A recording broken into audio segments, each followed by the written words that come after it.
Hey, happy Friday and welcome to the stream. What a week it's been, but we all made it, and now we can settle in, have a drink, and relax together. You know, I joke about drinking, and a time or two Boomer has joked about how much I have been drinking. Last week, Netter said she didn't want me to drink so much. I said okay, and I froze a bunch of drinks to eat as popsicles. That's freezer lollies for those of you that speak the British.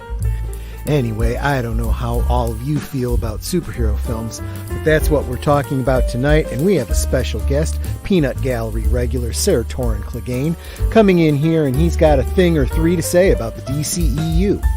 I think I better grab a few more of those popsicles. Strap in. Here we go.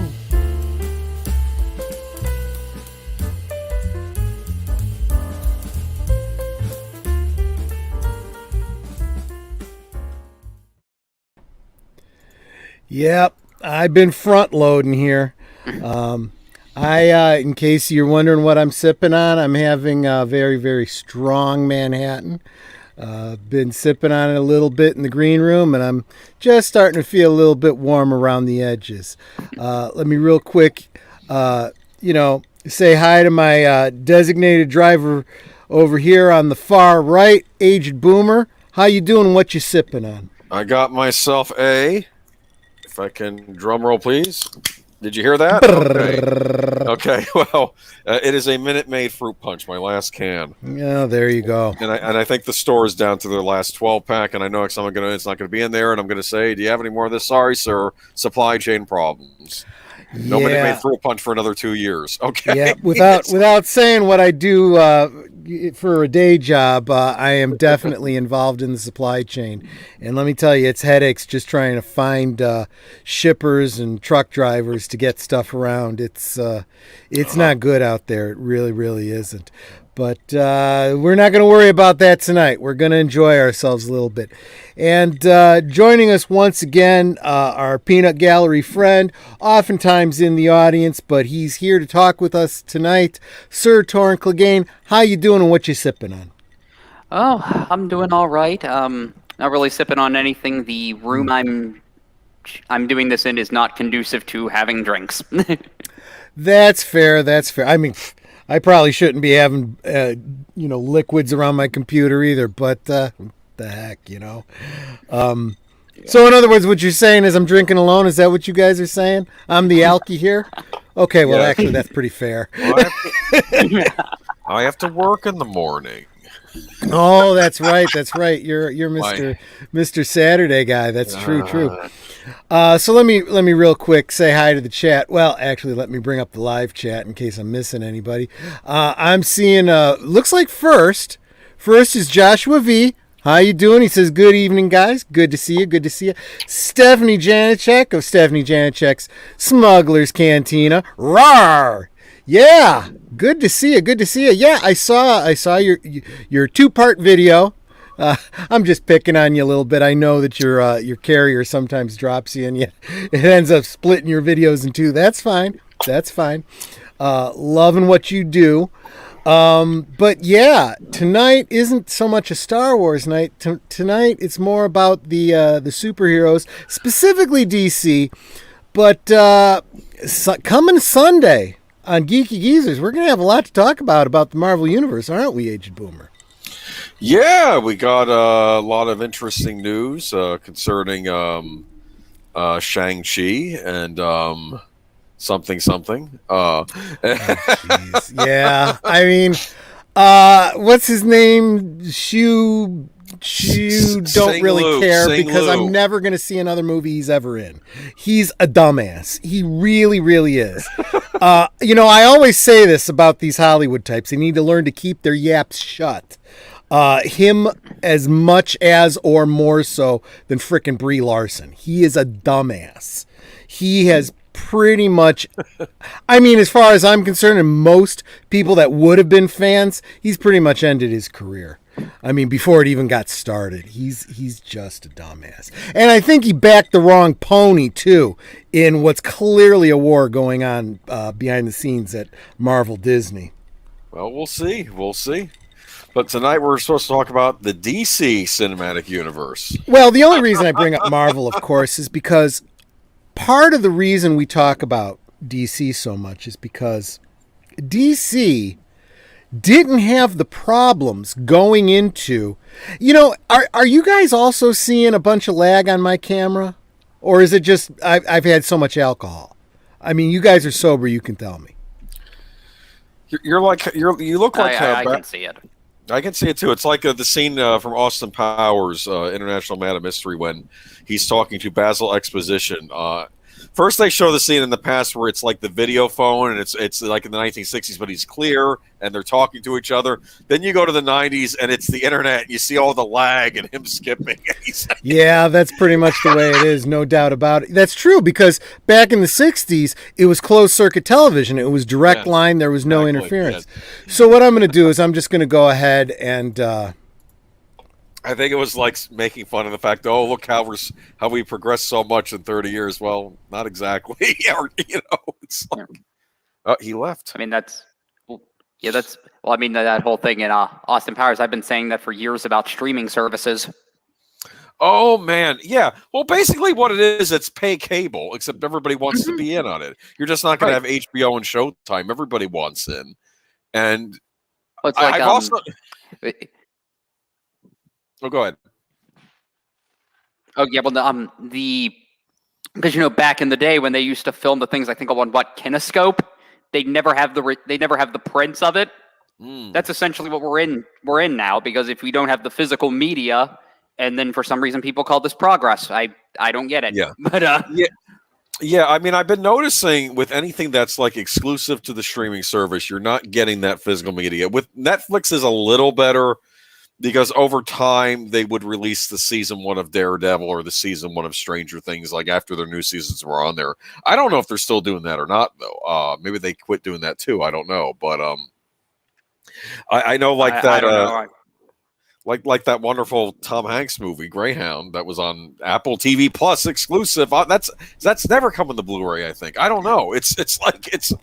It didn't get anything out to release. It's just stuck on Apple TV Plus until Apple decides it doesn't want to be in the streaming wars anymore. Oh, Troy's back. Yeah, sorry. I can't figure out how StreamYard... there should be a way I should just be able to turn off my camera, but I can't freaking figure it out. So I literally have to close out StreamYard and go back in. It's freaking ridiculous. We were talking about how wonderful our new streaming age is. I heard most of what you were talking about, so yeah, I mean, it wasn't that. Let me real quick say hi to Melissa Harrison Sons. You know what? You don't have to worry about being late. I totally understand. There's a lot of people streaming on Friday nights, and let's face it, I'm going for 2, sometimes 3 hours. There's no reason you need to be here for the whole thing. You just drop in and drop out whenever you feel like.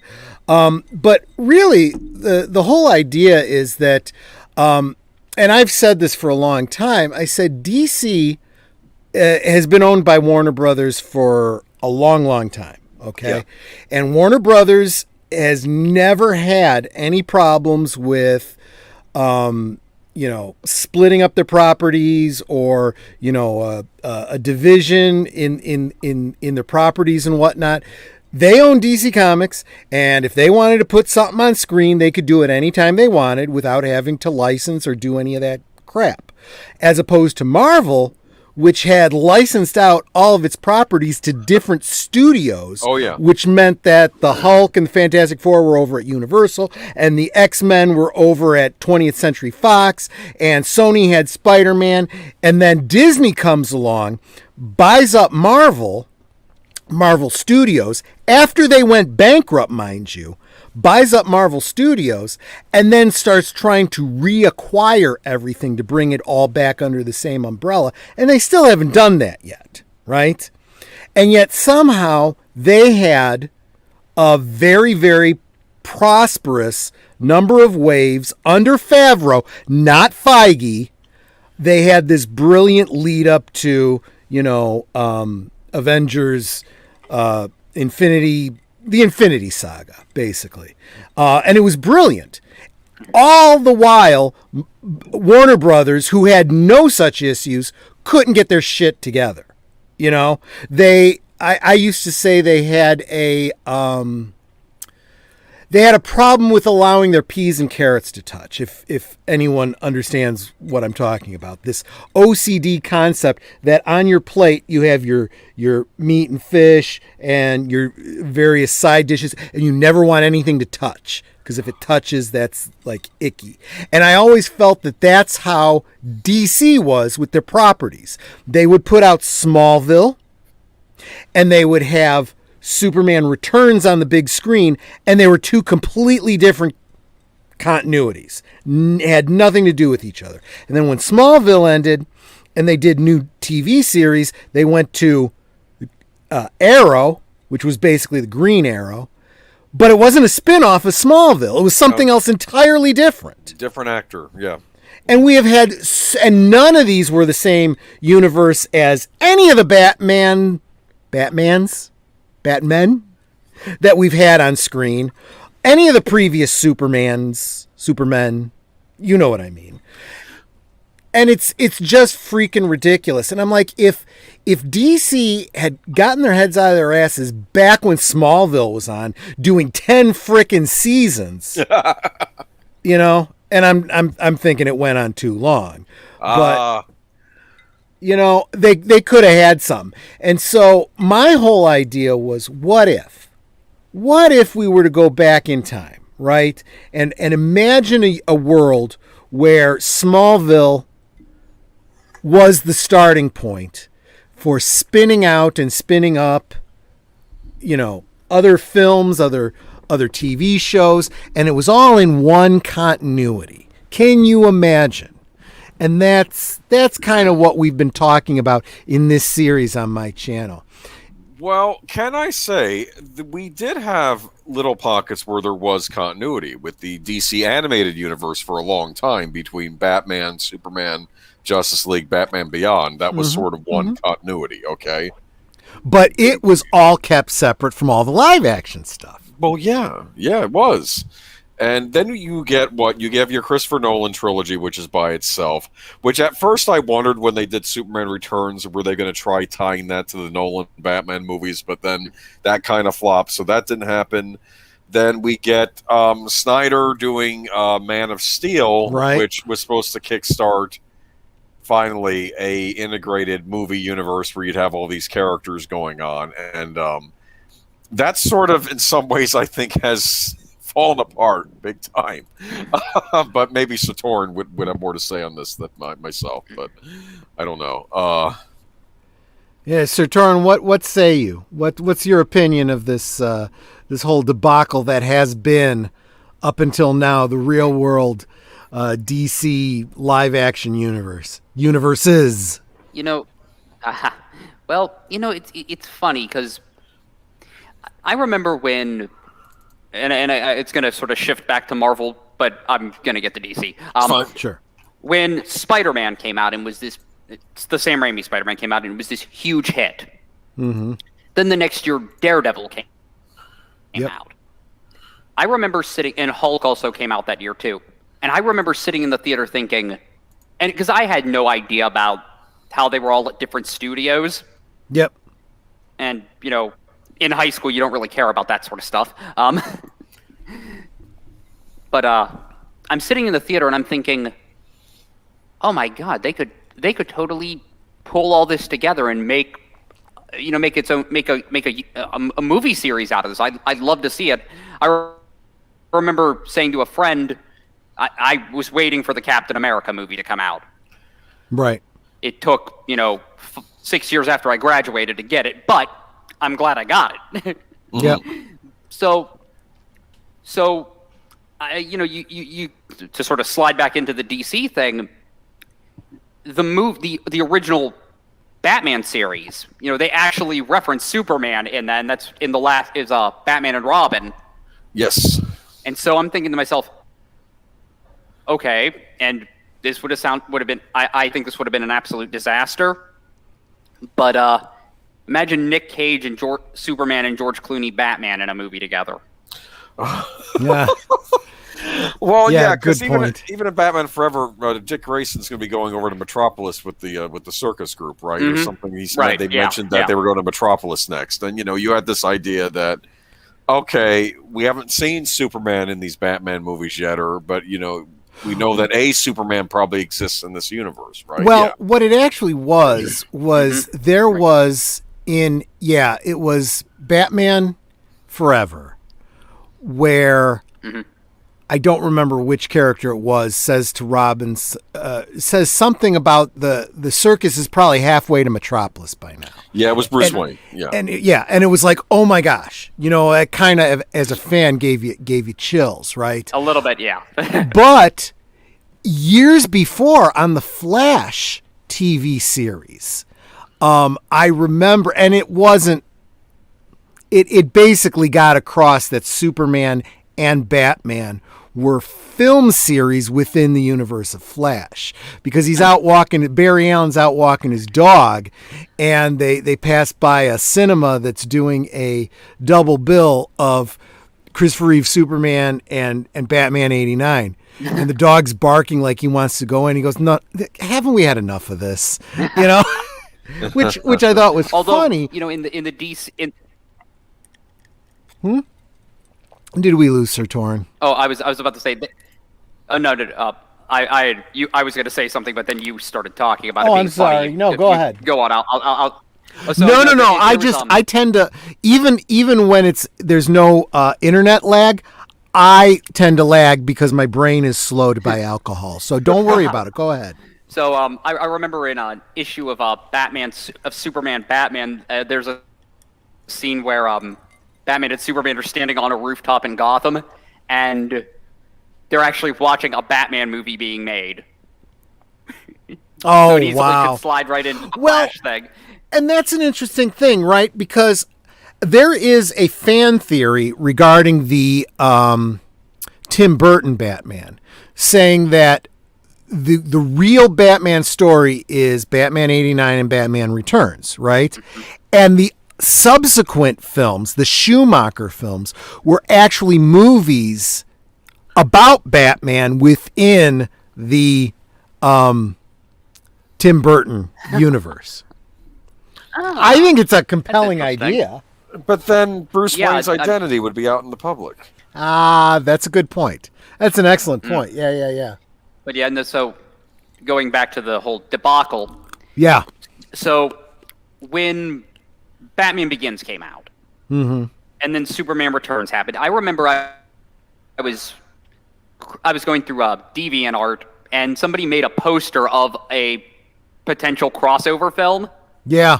And I just sat there going, "Oh, this would be," because at the time The Dark Knight had just come out, and so they had Ralph on one side, Bale on the other, and then you had in the background you had Ledger and Spacey standing there, and it was just like, "Oh, this would be perfect." Unfortunately, what happened with both Ledger and Spacey. Sure. But in fairness, I mean, DC, for all the comic book industry is hell bent on destroying itself.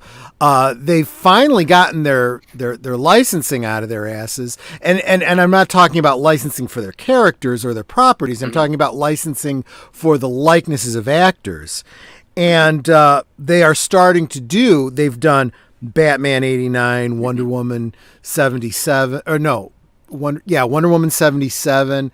Now they're doing Batman 89 and Superman 70, whatever it was. But they're doing stories, comic book stories based on these movie properties, and in some cases crossing them over. And like right now, I've got the 3 collections of, on my Amazon list. They're doing Batman 66 with Green Hornet, with the Avengers, the British Avengers, not the Marvel Avengers. And I don't remember something else. I don't remember what else. But I mean, I'm kind of interested in that idea. I love that idea of modern day imagining of these TV properties of the past or movie properties kind of crossing over. And I've seen a lot of Alex Ross did a great painting of, I think it was Christopher Reeve and Linda Carter, and I don't remember which Batman. And I'm like, that would have been a great Justice League. So that was some of what went into my thinking behind, can you imagine? Okay. And now we're going to kind of jump into it. Can you imagine an alternate universe that starts back in 2001 with the release of Smallville? That's, to make everybody in the chat feel old. 2001 was when Smallville came out. I remember. Every era's incarnation of the DC universe should be built on Superman, in my opinion.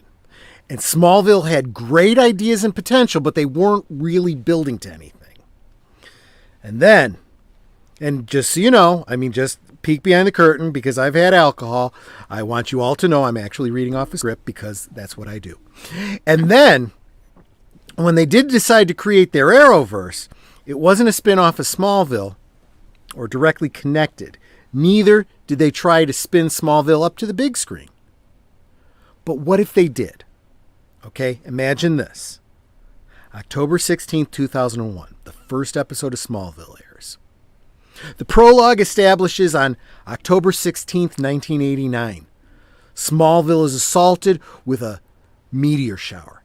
Kal-El's ship arrives on Earth and is discovered by Jonathan and Martha Kent.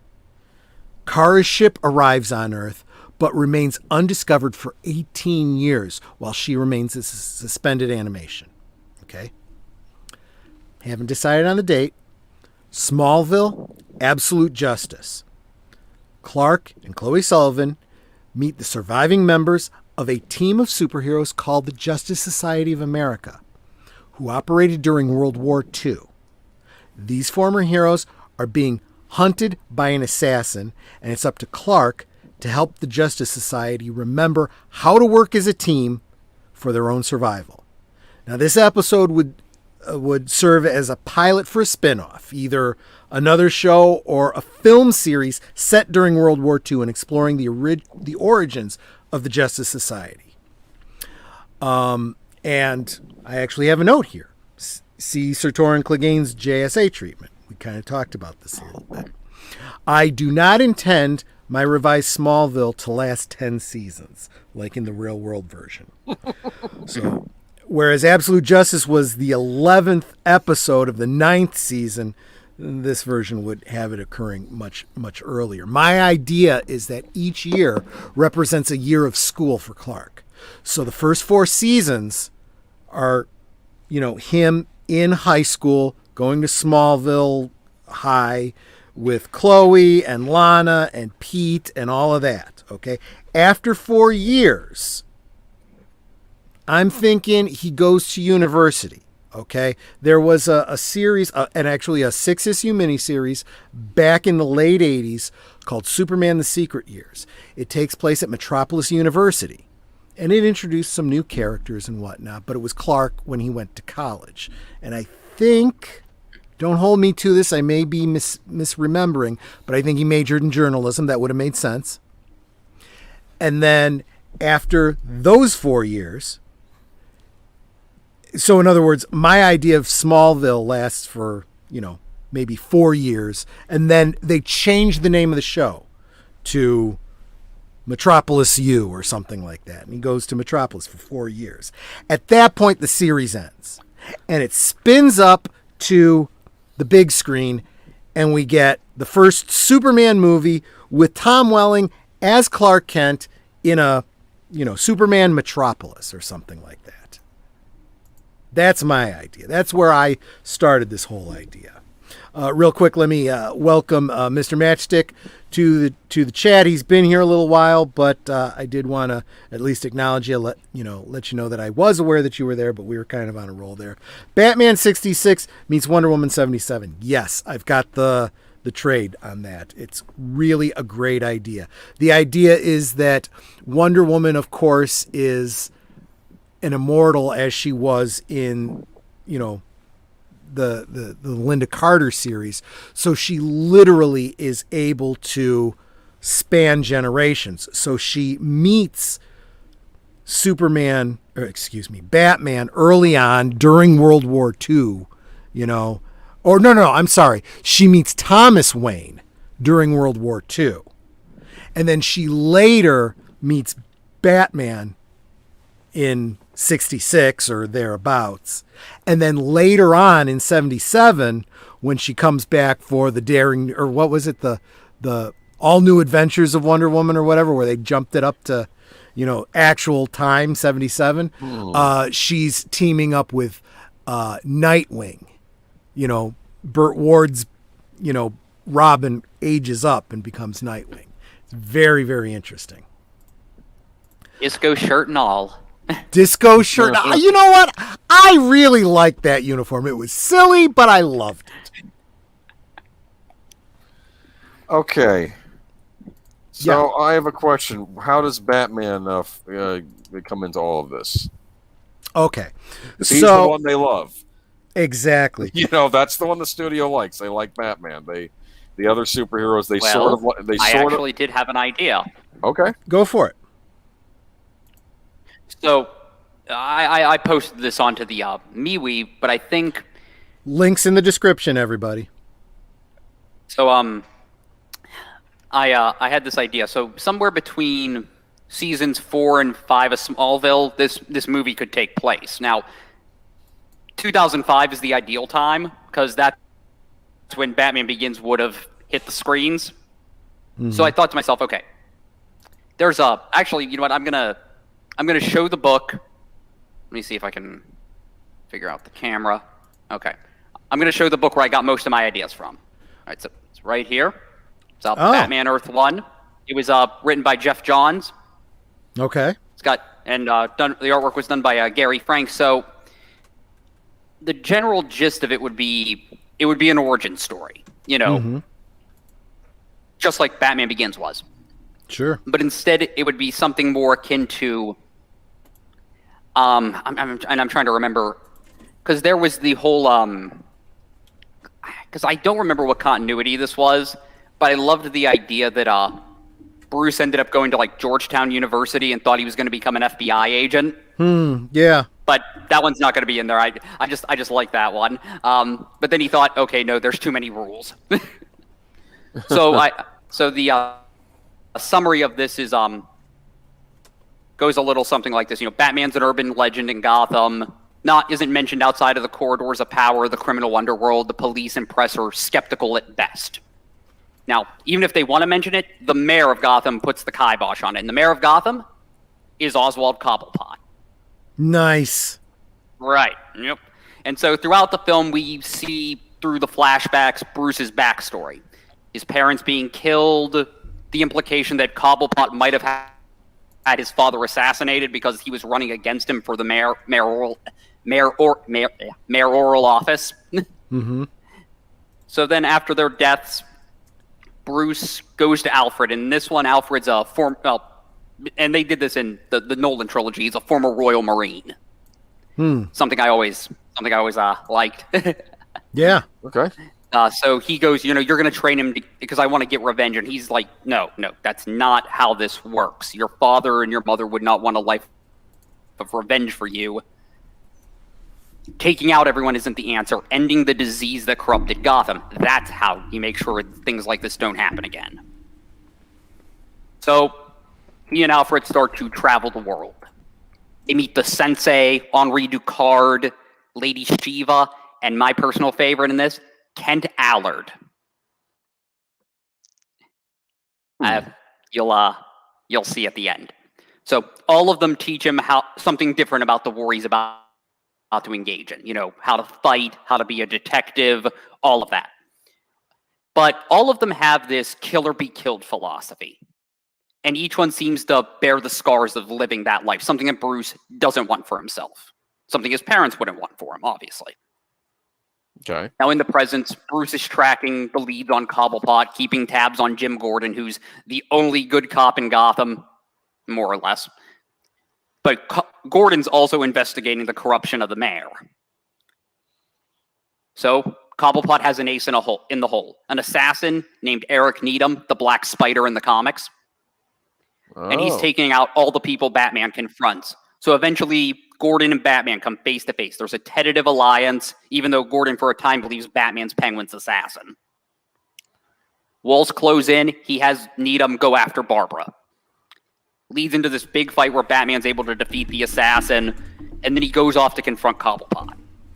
They get into a little bit of a tussle. He gets stabbed with the umbrella, sword stick cane that Cobblepot carries around with him, and he gets the mask off of him. And then he reveals. Wait. Oh, hold on. Let me try and find the quote.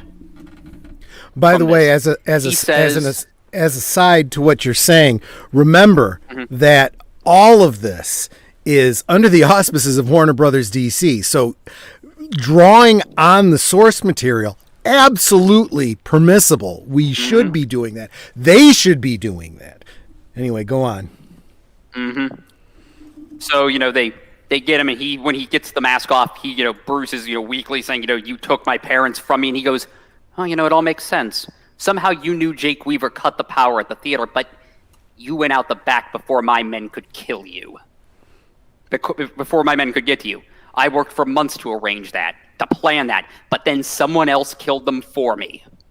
It's what this city does. There are two kinds of people in Gotham.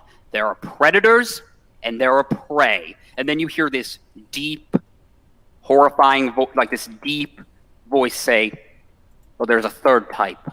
Survivors. And a bullet plants in between Cobblepot's eyes. Wow. Bruce passes out. He can't see who saved him. He wakes up in the beginnings of the Batcave. Alfred says, I didn't kill him.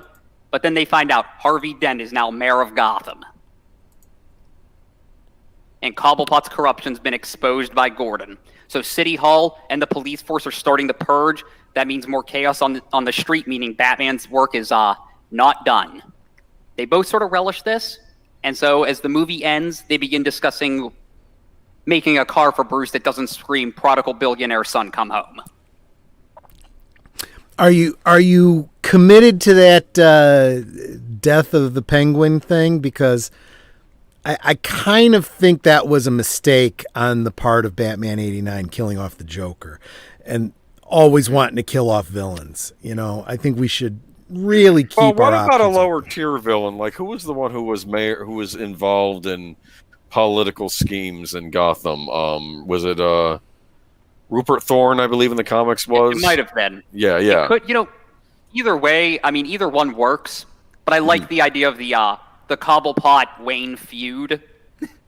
Okay. I do too. I'm fine with that, but do we really have to kill him off? Hey, you know what I'm almost thinking? Do you remember in Batman Returns how we learned that? Well, this isn't comic book canon, but do you remember in that movie how the Cobblepots were actually a respectable family? Remember that? And they give mom, and then they get rid of him. What if it could be like his dad that he gave up his son, so maybe the son shows up as the actual Penguin rather than it being Oswald Cobblepot. I don't know. Like maybe it's. Well, to be fair, I didn't write down Oswald.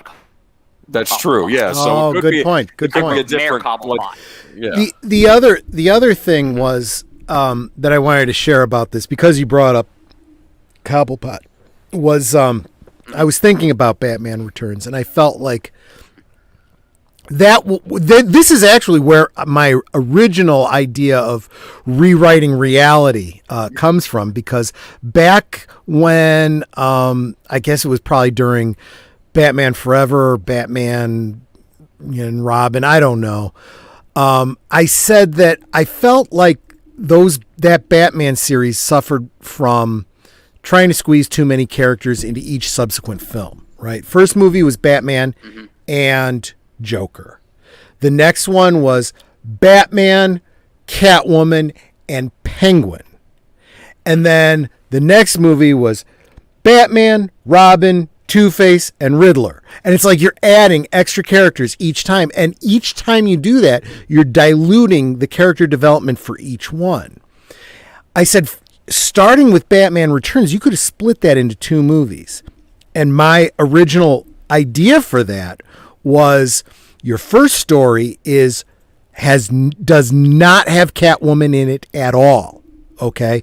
It's just Shrek and Cobblepot, right? And he's setting him up to become mayor and does that whole scheme, right? And what it comes down to is Shrek ends up getting arrested, okay, at the end of this thing for his, what he was doing with the power plant and, backing a criminal and all this kind of stuff. And whatever happens to Cobblepot either goes exactly the way it did in Batman Returns, or he gets arrested, sent off to Arkham, whatever, okay? But in the third movie, Shrek gets out of prison because he's connected, right? And his secretary, exposes, some things about him that, he hadn't been convicted on. And you do the whole push her out the window, she becomes Catwoman. And I think that really plays into her whole thing about the law doesn't apply to people like him. He goes to prison, he gets right out. I come up with more stuff, he kills me. All this kind of stuff, right? Yeah. And so you have one villain per movie, That was my original idea. And that's how you get 3 movies where you only had 2 originally, Mm-hmm. And once I started thinking that I could rewrite, the things I didn't like, as DC Warner Brothers kept making more and more and more mistakes from my point of view, I was like, okay, we really need to do a project like this. Yeah. And Nolan was the one who said he wanted to use the Long Halloween as his source, but it only kind of flavored what he did. I would want to see a Batman that incorporated some of the elements of Batman 89 and Batman Returns, along with the actual Long Halloween, some of what Nolan did, and have one really good Batman series that merges with a successful Smallville / Superman and so forth, and kind of go from there. And, in fact, I pulled up my timeline that I've got posted on the MeWe group. Links in the description, everybody. But again, this is how my timeline would go, both real world and in universe. So starting in 2002, you have season 1 of Smallville, right? And you go 2002, 2003, 4, and 5 is your 4 years of Clark in high school. Okay. 2002, 3, 4, and 5. Okay. 2005 also sees the release of Batman Begins. Not necessarily the Christopher Nolan Batman Begins, but a Batman movie. Okay. And then we go into 4 years, 6, 7, 8, 9, 2006, 7, 8, 9, Metropolis season 1, 2, 3, 4. Actually, we could take this all the way up to 11, 2011. So we have 4 years of Clark in college. Okay. 2007 is his sophomore year in college. It also starts the Aquaman series. Remember, there was going to be a spin-off from Smallville that was going to be called Mercy Reef. And that pilot is available on YouTube right now. And I have it on DVD. It's not bad. It probably would have been very good. So, Metropolis Season 2, Aquaman Season 1, Clark's sophomore year, and at the theaters that year, Wonder Woman. Set during World War II, not World War I. And keep in mind, this predates Marvel's Captain America by 4 years. Okay? So none of this, we can't do World War II. It'll look like we're ripping off Captain America. No. Wonder Woman. Okay? So 2011 sees season 6 of Metropolis. So my idea was we have 2 years on television where he's kind of graduated college. He's gotten himself a job at the Daily Planet. He meets Lois, Jimmy, all of that kind of stuff, right? But it's going to kind of retell the story that we saw in other things, right? To kind of get us up to speed. Okay. Meanwhile, 2009, The Dark Knight Returns comes out in movie theaters. Again, probably very different. We're probably looking at Batman Begins and The Dark Knight being like The Long Halloween in film format. Okay.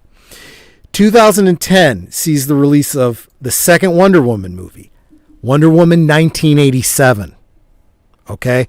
Because that brings Wonder Woman up to the modern day, sets it contemporaneous with what's going on in Smallville, what's going on with Superman on the big screen.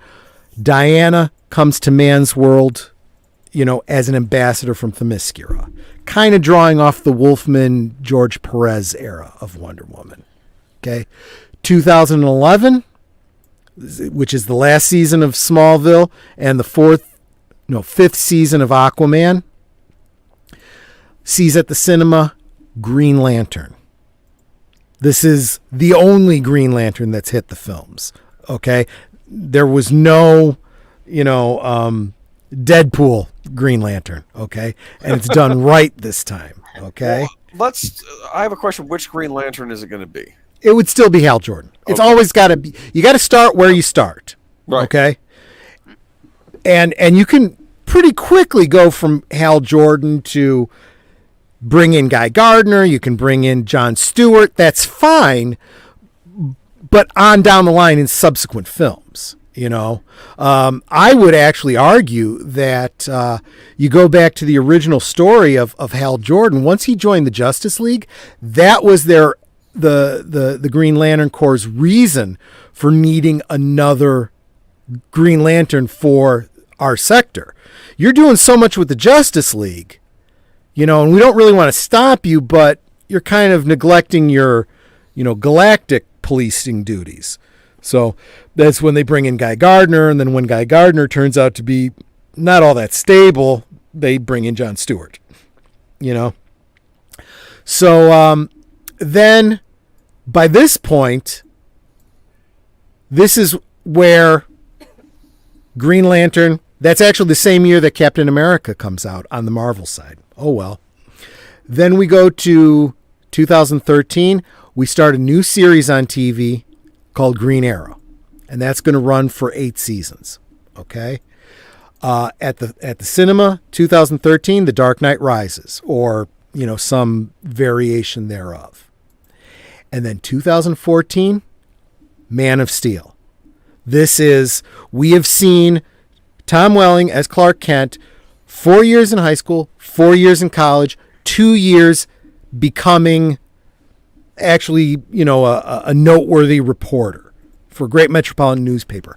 By the time it goes, to the big screen, Lois has already figured out that he's Clark Kent.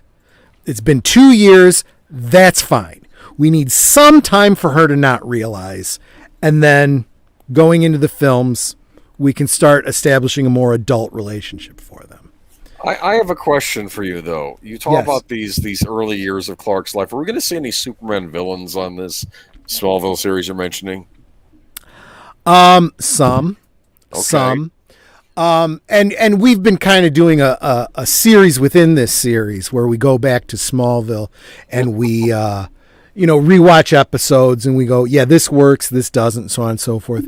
I've made it very clear I am not a big fan of the Meteor Freak of the Week idea. In fact, what I came to realize was a lot of these Meteor Freaks didn't need to have superpowers to be doing the things they were doing. There was the one with the coach who had pyrokinesis. And I realized, you know what? He doesn't need to have pyrokinesis to be killing people and manipulating people and, helping his football team to cheat and all this kind of stuff, and for Clark and Chloe to find out about it and expose him. Do you think that perhaps there was an earlier draft of the script where he didn't have those powers, and someone on the executive level produces said, no, Meteor Freak of the Week, give him powers? Do you think that's what happened there? Okay. It's entirely possible, but yeah, I especially because I grew up in the era of watching reruns of the Adventures of Superman with George Reeve, right? And he never fought anyone who had superpowers, anytime, But they were still, and I think that enough time getting him to fly. Yeah, there was and yeah, that led to the trope of, okay, put his friends in danger. He's got to rescue them. That's why he's got to get cross town by flying and use superpowers and whatever. But I think that with the finesse of good writing, you can have him using superpowers to aid him, but you don't always have to rely on that. I want to rely on the character of Clark Kent. That was meant to be the whole idea behind Smallville. Building his character, showing that he's clever, and it's not always about the superpowers that he's saving the day with. Heck, there could even be an episode where, Jonathan actually points out to him, Clark, you have all these abilities. Don't rely on them. You're also really, really smart. You don't need superpowers to do great things. That really establishes who the character is. Anyway, real quick, I'll jump through it. 2014, Man of Steel. 2015, The Flash. Just an origin story in film format for Barry Allen, right? 2016, Batman and Superman, World's Finest. Whoever we had playing Batman and Tom Welling as Clark Kent come together for the first time. And I would draw from the Byrne era, okay, where they don't get along real well to begin with because they have very different methods. Maybe even have a conversation where Batman says to him, if I had your powers, I would clean up, Gotham City, overnight. And he would, have Superman say something like, yeah, but I also believe in the freedom of whatever, and not taking away people's liberties. And I would never abuse my powers, whatever, something like that. And, they're in disagreement. What I loved about the John Byrne first team up of Batman and Superman was it establishes that Batman is a great detective because he deduces by the end of the story that Clark Kent is Superman. And as they're, parting ways on top of the Daily Planet building, Batman's about to jump off the building and he says, well, take care, Clark. And Superman's starting to fly away, and without reacting too strongly, he says, yeah, you too, Bruce.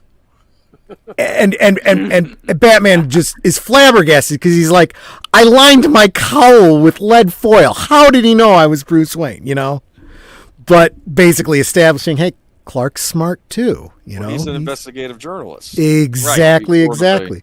I love that idea. And that's, they start with a little bit of animosity, but mutual respect. And that's got to build up to a friendship, right?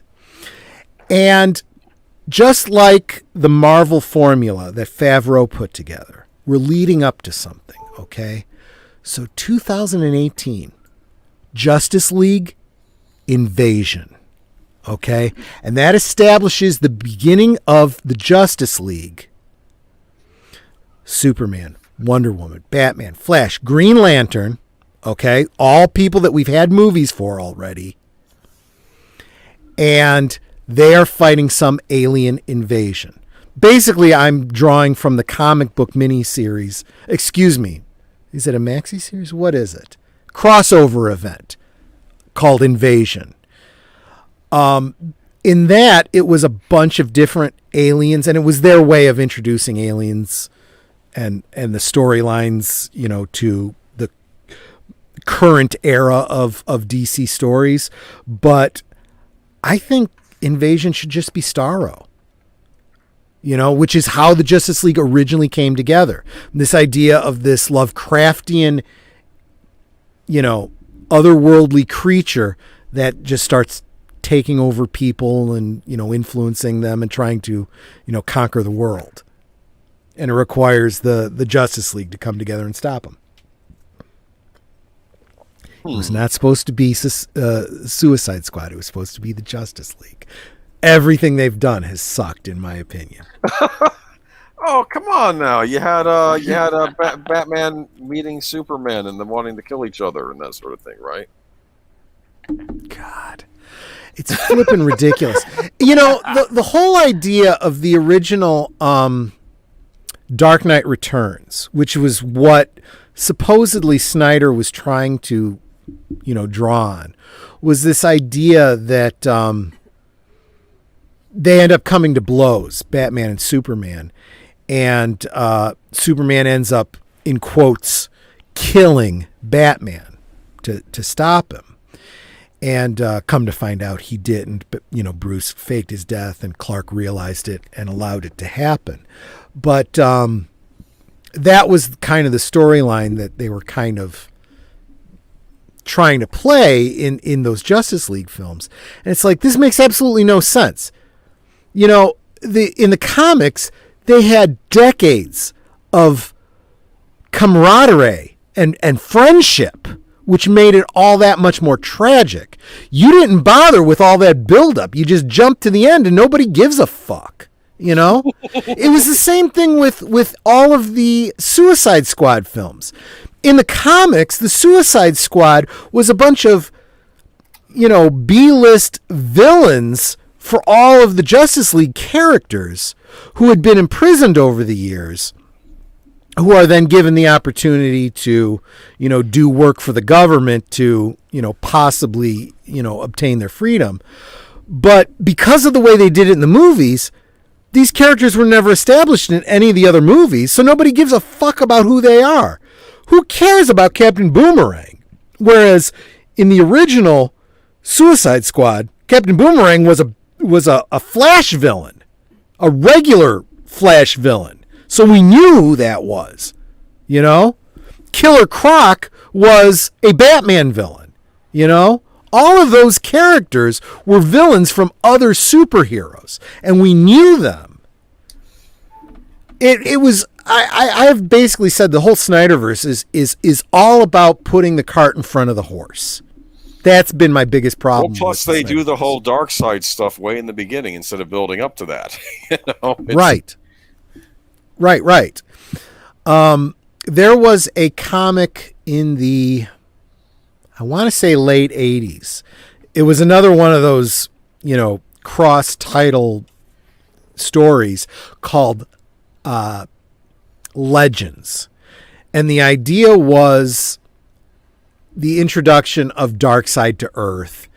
And he sends Gilbert Gottfried. Wait, Gilbert Gottfried? The Glorious Gottfried. I'm sorry. Gilbert Gottfried is the voice of Iago. Sorry. The Glorious Godfrey to Earth. And Mr. Mixo-Spitlick on Superman the Animated Series. Oh, was he? Yes, that's actually a brilliant voice acting choice. No. I'm glad you told me that because I did not know that. Sends Gilbert Gottfried to Earth to kind of start influencing people through the media that superheroes are bad. Kind of the whole Lex Luthor concept.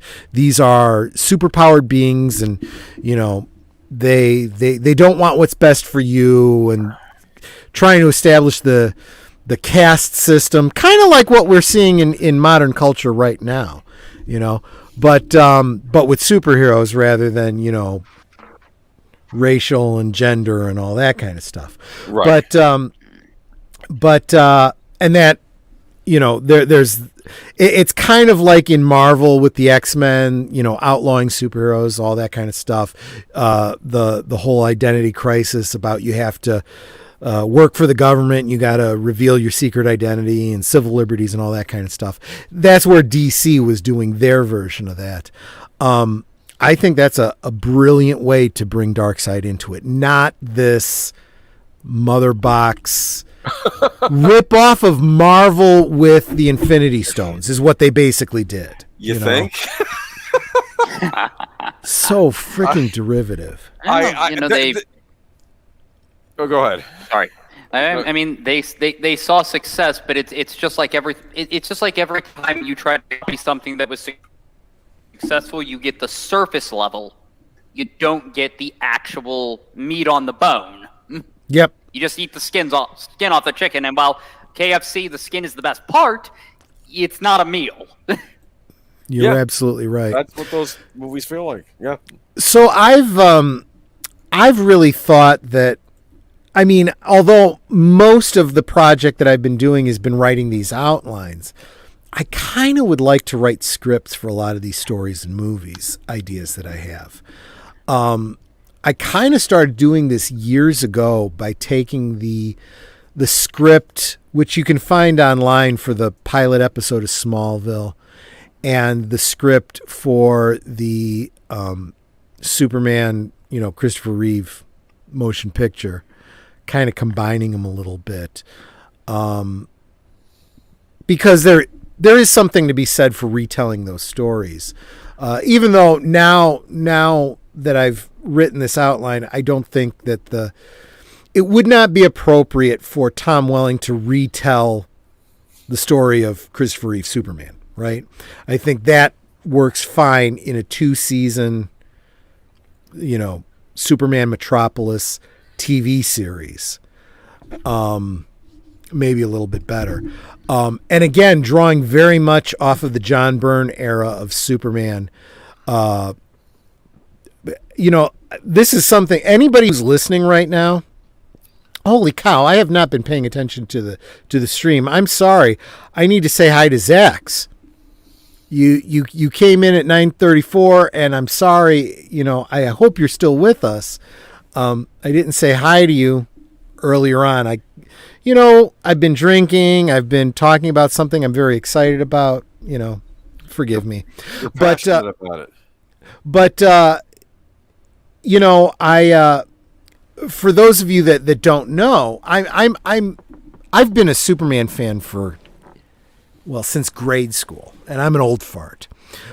So I've read the old DC comics going back to the 60s, which actually predate me. I've obviously been buying back issues and stuff like that. So if you ever listen to Casually Comics and she talks about some of these old storylines, I know exactly what she's talking about, and I have those comics in my collection.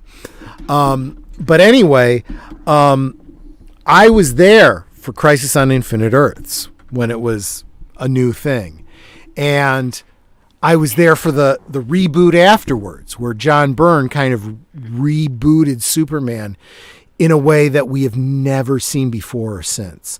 I'm not a big one for reboots, especially in comics, but John Byrne did it very well with Superman, and Marv Wolfman and George Perez did it very well with Wonder Woman post-Crisis.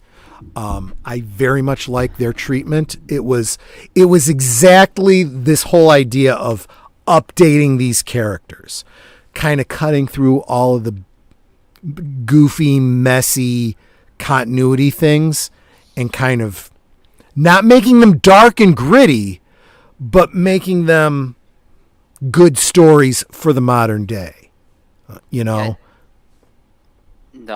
Because that's really the thing about the dark and gritty. I've been spending a lot of time on different on wrestling channels, and one of the problems I think that comes up in writing that is that everyone says you got to be edgy, you got to pull the people in, and I go no. Edgy is not an indicator of quality. Just like a rating on a movie. Like if a movie's rated R, that doesn't mean it's a good movie. It just means that it can do more things. A rating is not a indicator of quality. Neither is something being dark and edgy, because again, Dark Knight Returns, The Watchmen, they got the surface level of the story.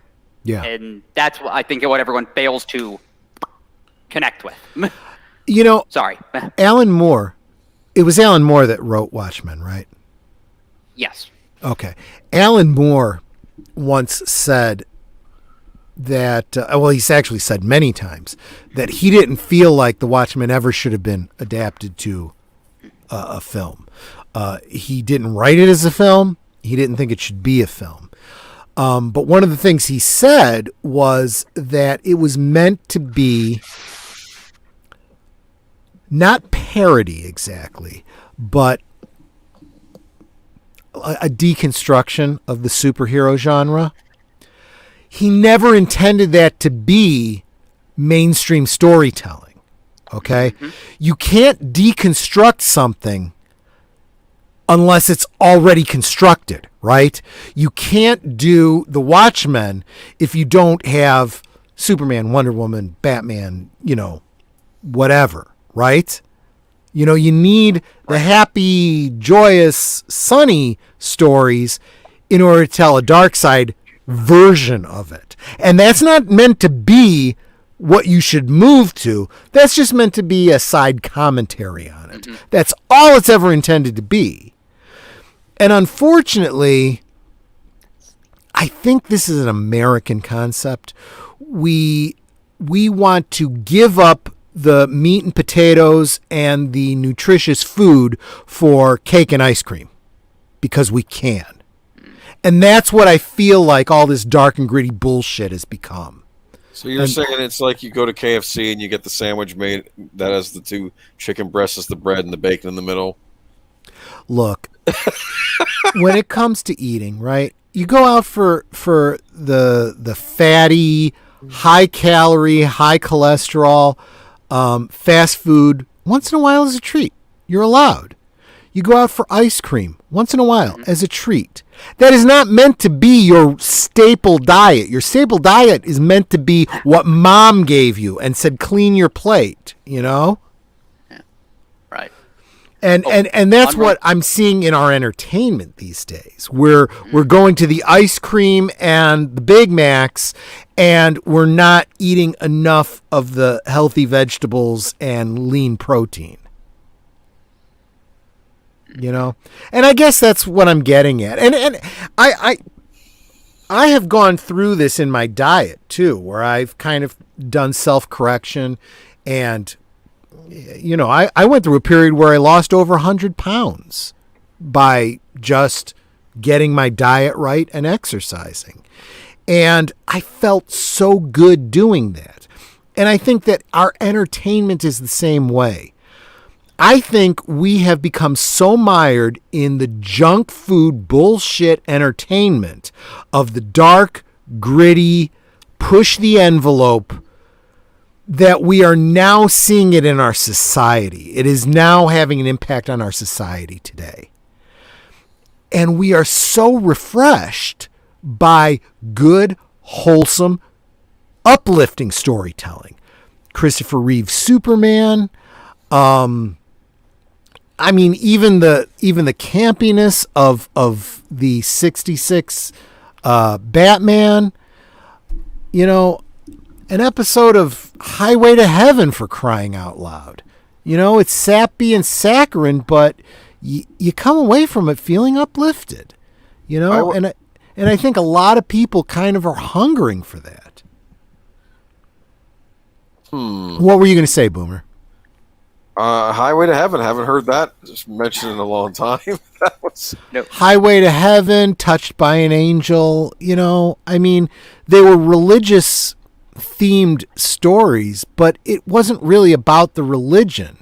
It was religion light. It was more about there's something greater than yourself in this world, and it's good.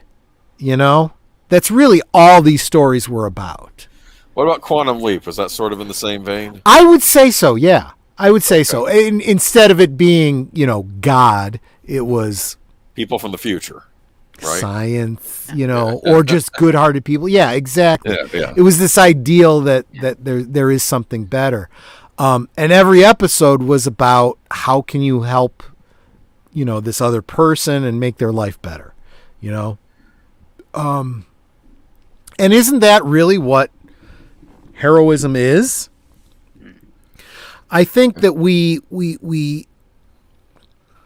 and this comes down to what the the allure of social justice is, okay? This whole idea that I feel good about myself by doing good for others. That's a natural thing. We are social animals, okay? That is in our genes, okay? We will put society, each other, our family, our friends above ourselves. We'll sacrifice, just like ants, right? Ants will throw their bodies, into a river to make a bridge for other ants to complete whatever task it is, for the literally dying for the cause, right? Huh. Humans have that same mentality, right? Everyone who serves in the military, in the police force, serves as a doctor or a nurse, all the people we call heroes, okay? At least intelligent thinking people call heroes. Right. Are sacrificing something of themselves for the greater good, the real greater good, right? And there is this social justice warrior who sits behind a keyboard and doesn't actually sacrifice anything, but wants to feed on that feeling, right? So when they say all the right catchwords and buzzwords and condemn all certain ideas and thoughts, they think they're so virtuous, okay? Honestly, they're more Lex Luthor than they are Superman. Well, I'm almost thinking, too, like Superman stopping a bank robber, that's nothing, but him actually sitting with the girl that's contemplating jumping off the building. Remember in that Isn't one that comic? a great story? Yes. That's a different thing. Yeah. And that's a perfect example of what I was talking about not even needing superpowers. He uses superpowers in that scene, right? Mm-hmm. He uses his heat vision to turn off the lights, right? Mm-hmm. And he's floating there, flying, above the precipice. But when she says, this should be my choice, he says, I am not going to stop you if that's what you decide. But please don't do this thing, And all he does is he speaks to her the way Clark Kent would, and just shows her a little bit of compassion. And fills her in on some information she didn't know. Your psychiatrist was in a car accident and he couldn't make it. It wasn't his fault. I mean, anybody could do that. And honestly, people do that every day. There are psychiatrists, there are police officers, there are firefighters out there making those connections with people every single frickin' day. That's heroism. And I kind of feel like that's why we need a project like this. That's why we need the classic, or to borrow a phrase, these iconic superhero characters, because they show us the way, Okay. Anyway.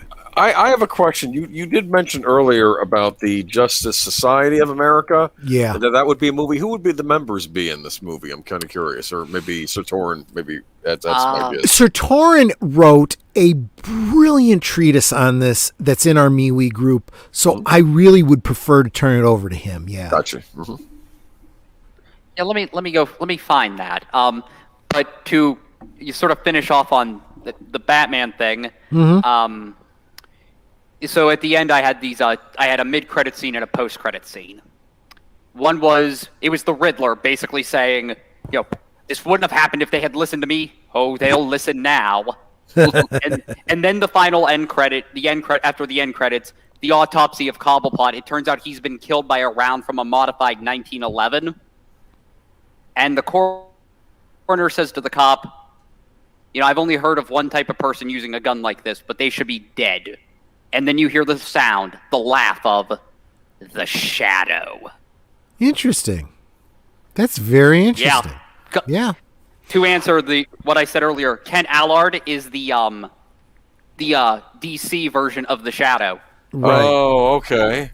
So while you're looking up your notes on Justice Society, I'm going to basically kind of give an overview that remember, the Justice Society was the mainline DC characters, but back in the 30s, right? 30s and 40s. So you had Superman, Batman, Wonder Woman, and all that. However, after the Crisis on Infinite Earths, they condensed the timeline down. So you really only had the secondary characters. You had Wildcat, you had Dr. Midnight, Hawkman, so on and so forth. And because Superman, Wonder Woman, and Batman were... Wasn't Dr. Dr. Fate, exactly. Yes. Yeah. Wonder Woman could span the two because of her immortality. Dr. Fate could span the two eras because, he's a mystical character that inhabits another individual in another generation. Yeah. Same with Hawkman. Same with, sort of Green Lantern. You have a different Green Lantern, right? And that's fine. Those are historically okay. So basically what I'm getting at is this Justice Society is the, in quotes, Earth 2 characters, but in the same timeline, the same Earth, just in the World War II era. So you have stories that are set during World War II, just like you have with, Marvel's Captain America, but you have a bunch of them. You have Wonder Woman. You have Alan Scott, Green Lantern. You have Wildcat kind of taking the place of Batman in the stories. And my thought would be you have a character named Uncle Sam who takes the Superman role. Uncle Sam, does he have like the white beard and everything? Yes. Yep. And the star-spangled outfit, exactly. Oh yes. I hadn't thought of that. He doesn't fly. I'm being honest. That's a. Mm-hmm. He doesn't fly. He doesn't have heat vision. But other than that, he has most of the same abilities. Mm-hmm. But like super strength or something, or? He definitely has super strength, super speed. Yes, absolutely. Jay Garrick is the Flash. He is the predecessor to Barry Allen. Right. Yeah. So, and then you can introduce whatever characters you want. And I don't know if I would do a movie series, if I would do a cartoon series, something. But they all are prequels to where we are in the modern day, and that's fine. I love that idea. Anyway, Sir Torren, I almost doxed you. I'm sorry. I'll be careful. Go ahead. Okay, so the original idea. Oh, did you find your notes? Yes, I did. Yes, I did. I had to go all the way down to almost the bottom of the maybe group, but I found it. So, sorry? Oh, I'm sorry. Hello? Are you on a delay? I can hear. My apologies. I accidentally unplugged my earphones. I couldn't hear anything. Okay. Okay. So, I found my notes. Okay. Yep, go ahead.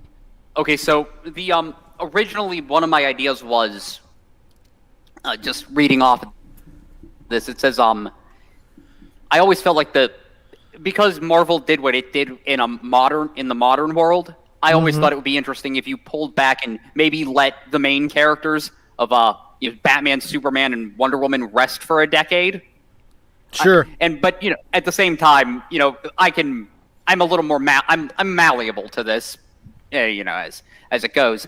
But I said Marvel proved you don't need your heavy hitters on first to make for a successful cinematic universe. And this is what I think Warner Brothers should have taken into consideration. So placing superhero movies into genres that were popular in period pieces, I think it showed the elasticity of the medium. Sure. So the way I started it out is this noir film with Sandman. Wesley Dodds, the one good cop in Gotham. He's the Batman in this world. Okay, I'm battles with you. the mob and their enforcers, and so he battles as the Sandman. Now, from there, we meet Alan Scott's Green Lantern or Jay Garrick's Flash.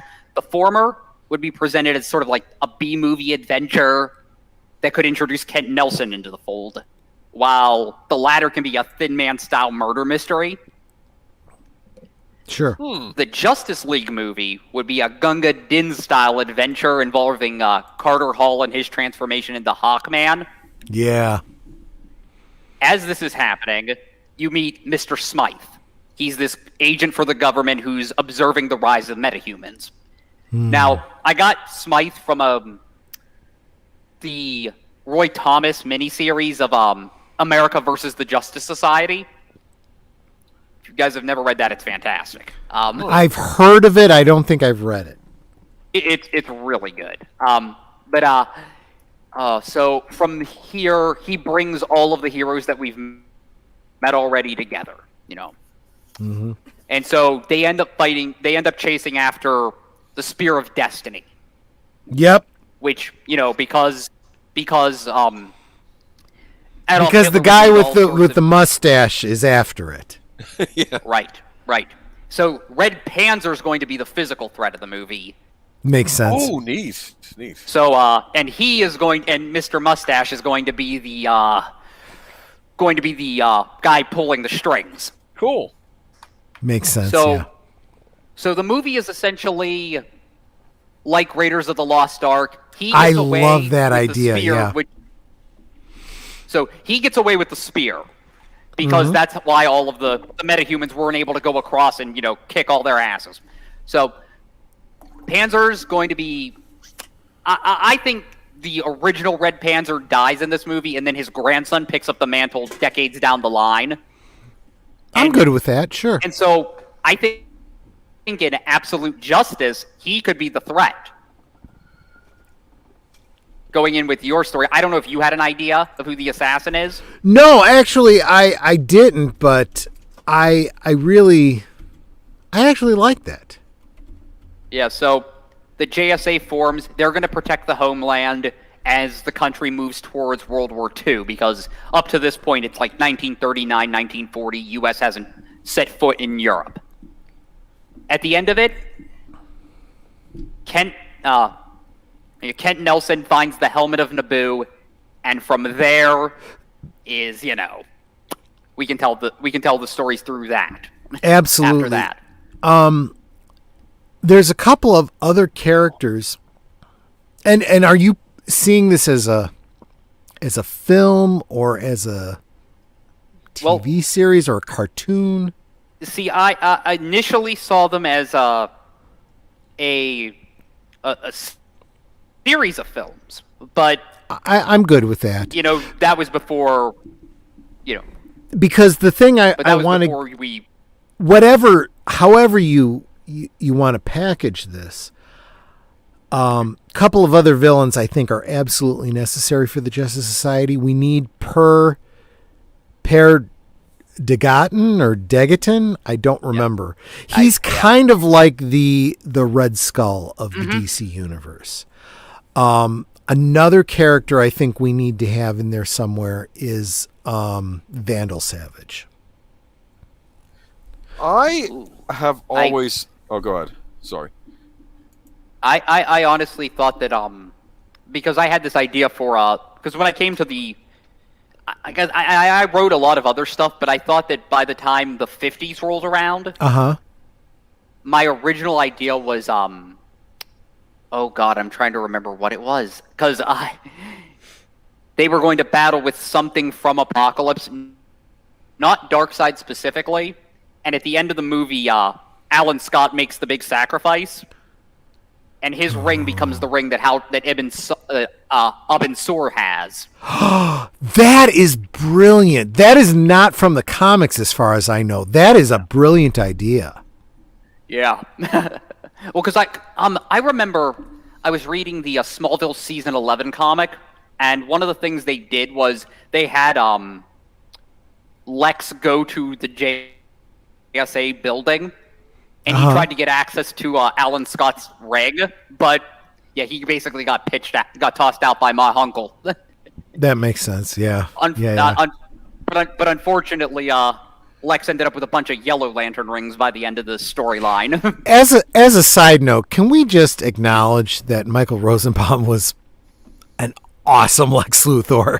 Oh yeah, definitely. Yeah, he was my favorite part of Smallville. Actually, he was a great Lex Luthor. I also He liked. was a genius. I did like Erica Durance's Lois Lane as well. I liked her a lot as Lois Lane. I did too. I felt she was as much a successor to Margot Kidder as Tom Welling was to Christopher Reeve, in my opinion.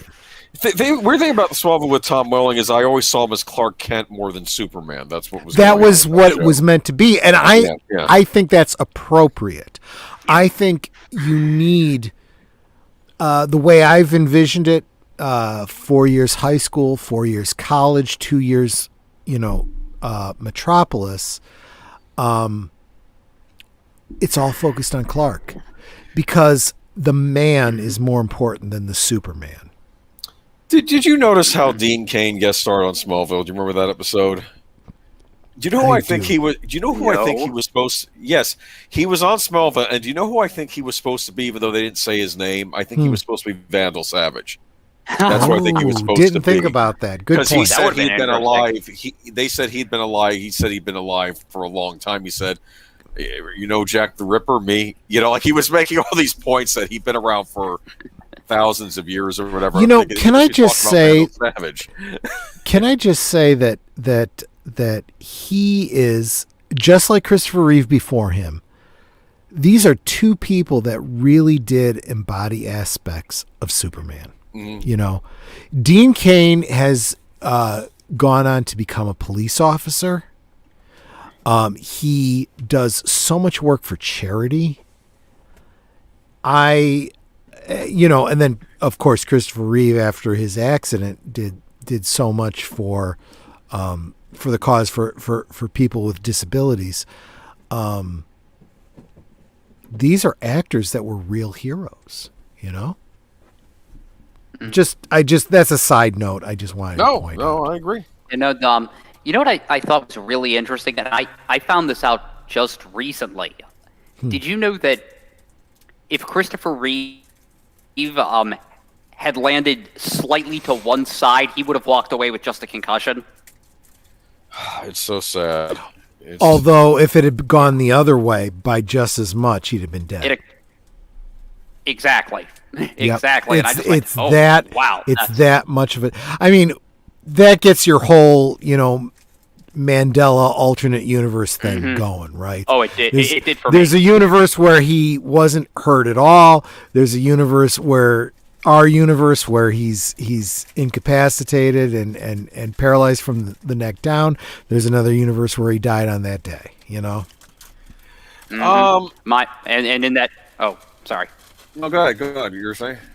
Yeah, and in my universe where he just ended up with the concussion, yeah, they had him instead. Because I had an idea for a Crisis movie a while back. I called it Justice League Infinite, and the original idea was, at one point when Batman and him Superman come face to face, but it's Earth 2 Superman. It was going to be Christopher Reeve, but sadly, so instead I ended up casting Dean Cain. I hate to say this, but we now live in an era where we could bring them back if we wanted to. Ooh, creepy. I know Agent Boomer struggles with that, but unfortunately, that's the reality. We can talk about it on Sunday if you want. I'm just saying, that we're dealing with an animated movie, okay? I was just sharing that article to poke at you, Agent Boomer. I didn't share it to bring it up on Sunday. Yeah, I know. I figured. I had one of my favorite ideas was I did this in college when I had one of those programs where you could make things. You can make slides. I forget what it's called. PowerPoint. Sure. And I basically cast the Infinite Crisis animated film. And the way because the idea was, I would obviously have Tim Daly as Superman of Earth, of like the regular Earth, But the way I credit it, the end always makes me like it's the one of the few times something I wrote actually made me tear up. I just want you to imagine this movie. The Krull comes up, and then you finally have with Margot Kidder as Lois Lane of Earth 2. Oh gosh. And Christopher Reeve as Superman of Earth 2. Them Right. voicing the characters. And it's like, I went, why'd I do this? I made myself cry. One One of the few times my own work makes me cry. I totally dig it. Now, this is my other big problem because we had this Crisis on Infinite Earths event, so to speak, in the Arrowverse. Mm-hmm. And what they basically did was they systematically destroyed every universe that came before. And I have a real problem with that. And even though their marketing is like, no, everything was set back and everything's fine. No, you destroyed the Birds of Prey universe. You destroyed the Tim Burton universe. You destroyed everything. You know. Oh, is this that crossover they did? The Crisis on? Yeah. Oh no. Yeah. I will admit something though. I made a joke with my dad back in the day. How I know what's going to happen by the end of the show. He's going to decide I'm not going to be Superman. I'm going to work the back 40 like Pa Kent would have wanted. And that's sort of what we got. The Crisis of Infinite Earths. Yeah. Like he's on this stupid farm again, and he doesn't have his powers, and he's raising. And I'm like, yeah, that's the ending because it's Smallville, and it just in a way, I'm not too mad about that because it's very much the Kingdom Come Clark Kent, right? Well, actually, I think that's more. Kingdom Come Superman was he did become a farmer again, but he didn't lose his power. True. My thought is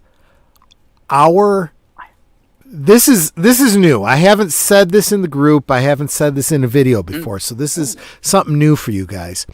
My thought is that this reimagined DCEU is a post-crisis concept. Okay? Because we're taking the best of everything that came before it. Mm-hmm.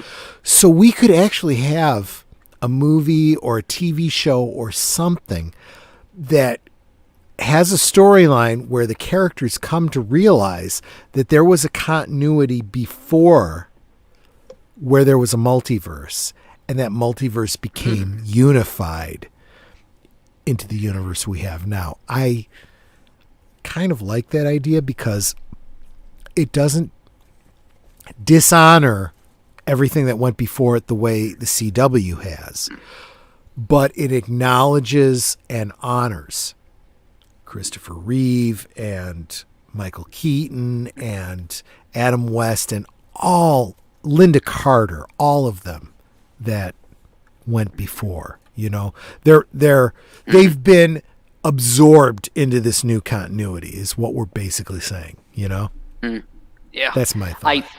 I remember. Well, let me see if I can actually find the book. Because I was gonna actually. Oh, sorry. Oh, I was just gonna say we were talking about Vandal Savage earlier, though. I always thought he would make a great Wonder Woman villain, like as one of the Wonder Woman villains. I mean, obviously I know typically when I've seen him in media, he's like a Justice League villain, but in a way, he kind of is, but he was more of a Justice Society villain. I know. Wonder Woman specifically. Although that's the other thing too, because of the way they've treated Wonder Woman in the live action, we have not gotten. Yeah, we got Cheetah in the last movie, but we need to see Psycho Pirate and Silver Swan and so many others. They had Psycho Pirate on Batman the Brave and the Bold.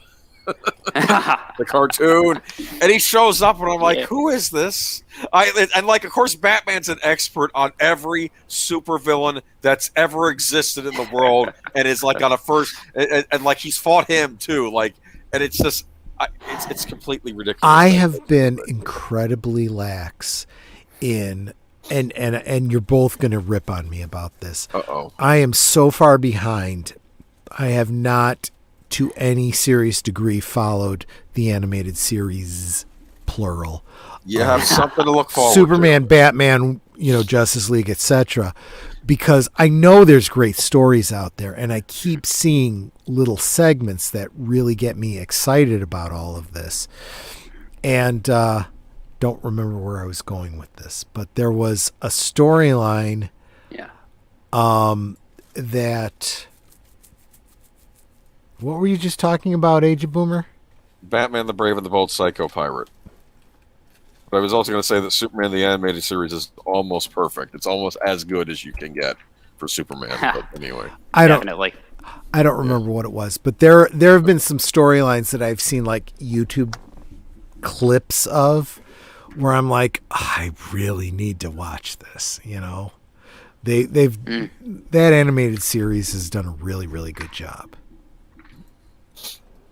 But yeah, but I was looking for this right. So what you were talking about made me think about Troy. What you were talking about with the universe, the multiverse. Yep. Made me think about this. In the Superman Reborn, when they're fighting Mr. Mxyzptlk, Mm-hmm. there's a scene where he's talking to John and he says, Superman and Mr. He goes through down all the ways the name is pronounced and spelled. Infinite variation. What's life and death in this world? In this world are pages in a coloring book one dimension over. I'm the only one who sees the big picture. The only one who can pop from world to world. Wait, what's it? You've got to think outside the third dimension, Junior. This thing between me and your pop, it spans realities. I love that because he's Mxyzptlk, he's Mxyzptlk, he's I love that. They're all him. And yeah, that made me think about it. I had to dig it out of the crate I'm sitting on. By the way, can I ask a favor with our Smallville reboot? What we would have done differently? Have Mr. Mxyzptlk as a recurring character, because it doesn't matter if he knows who Clark Kent is or whatever. He knows everything. He's omnipotent. He's like Q, and you could have him show up and season and do something really messed up. And that is a perfect analogy. You know who I wanted to play him? Because he's a big Superman fan. Maybe have Jerry Seinfeld guest star. Oh my gosh, that would be freaking brilliant! You're absolutely right. Although I would want to use like a computer graphics kind of idea of him. Big head, tiny body, crazy he hair. Change his body. That's how he looks in the other dimension. But if he's walking around on Earth to blend in, he looks like Jerry Seinfeld. Yes. I'd be absolutely fine with that. That would be. Oh gosh, that would be absolutely freaking. That's a great idea, Age Boomer. I really like that. I mean, that's what I would have done. But anyway, whatever. Instead, we get the Meteor Freak of the Week, and he's in one episode, and he can make someone trip on the football field. Yeah, and he was like some Russian character or something. It's like Eastern European, probably Kazia. I remember that because they brought that back, they brought it up in season 11, the comic.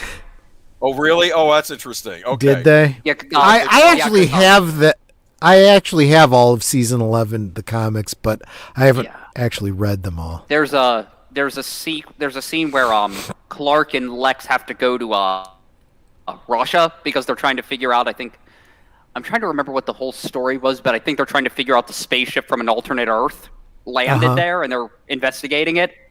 And so there's a point where one of the Russian agents tells Lex, "You helped out my nephew." The implication being.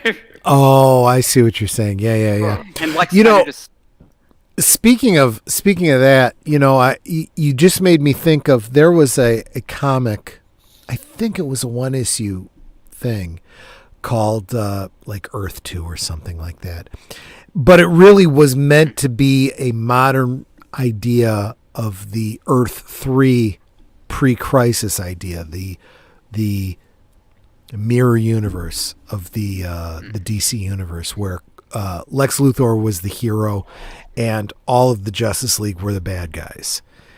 And Lex Luthor crosses over into our universe, and there's this one scene where just before he leaves his universe and comes to ours, he gives instructions to his administrative assistant, and he says, "Miss Tessmacher, blah, blah, blah, blah, blah, do this, do that, do the other thing. And I just freaked out when I saw that. I'm like, Ms. Tessmacher is absolutely, without a doubt, always Lex Luthor's administrative assistant. And his bodyguard is Otis. Just saying. Whatever version of Lex Luthor you're doing, that's the way it is. Otis does show up in the season 11 comics. Oh, he does. Does he? That's freaking awesome. There's my favorite line there is when Lex is trying to communicate with all the Lexes from alternate Earths. He says now there's one possibility, and that's they're all dead because they weren't able to contact him, and which means there's an infinite number of Otises. They're all dead too. One can pray for small miracles. Otisburg? It's just a itty bitty place, Mr. Luthor. Otisburg? Miss Tessmacher has her own place. Not happening. Otis. The best part is Arkham. In Arkham Knight, there is a place called Otisburg. I have seen that. Yes. I was never so popular as the year that I went to Metropolis, Illinois for the Superman celebration, dressed as Otis. Every Lex Luthor wanted to have a picture with me. And I was Miss Tessmacher. And she was Miss Tess. Well, yeah, because there was, on the Sunday, I dressed up as the comic book. No. I take that back. I dressed up as the 79 Lex Luthor, the film Gene Hackman Lex Luthor, and Nanette dressed up as Miss Tessmacher, and it was I'm gonna have to post those pictures on MeWe because I used to have them on Facebook. That was pretty cool, and I walked around with a glowing kryptonite rock on a chain. And I walk up to all the Supermans, and they go, "Ah!" So, yeah, no. I'm trying to think what else. I have a question for you, both of you. Mm-hmm. Would Nightfall come into play at all during any of this? Refresh my memory. Was that the storyline where Bruce Wayne was out of it because his back was broken? Yeah, Bane. Yes. That was the big. It starts out with Bane, and then Azrael has to take over as Batman.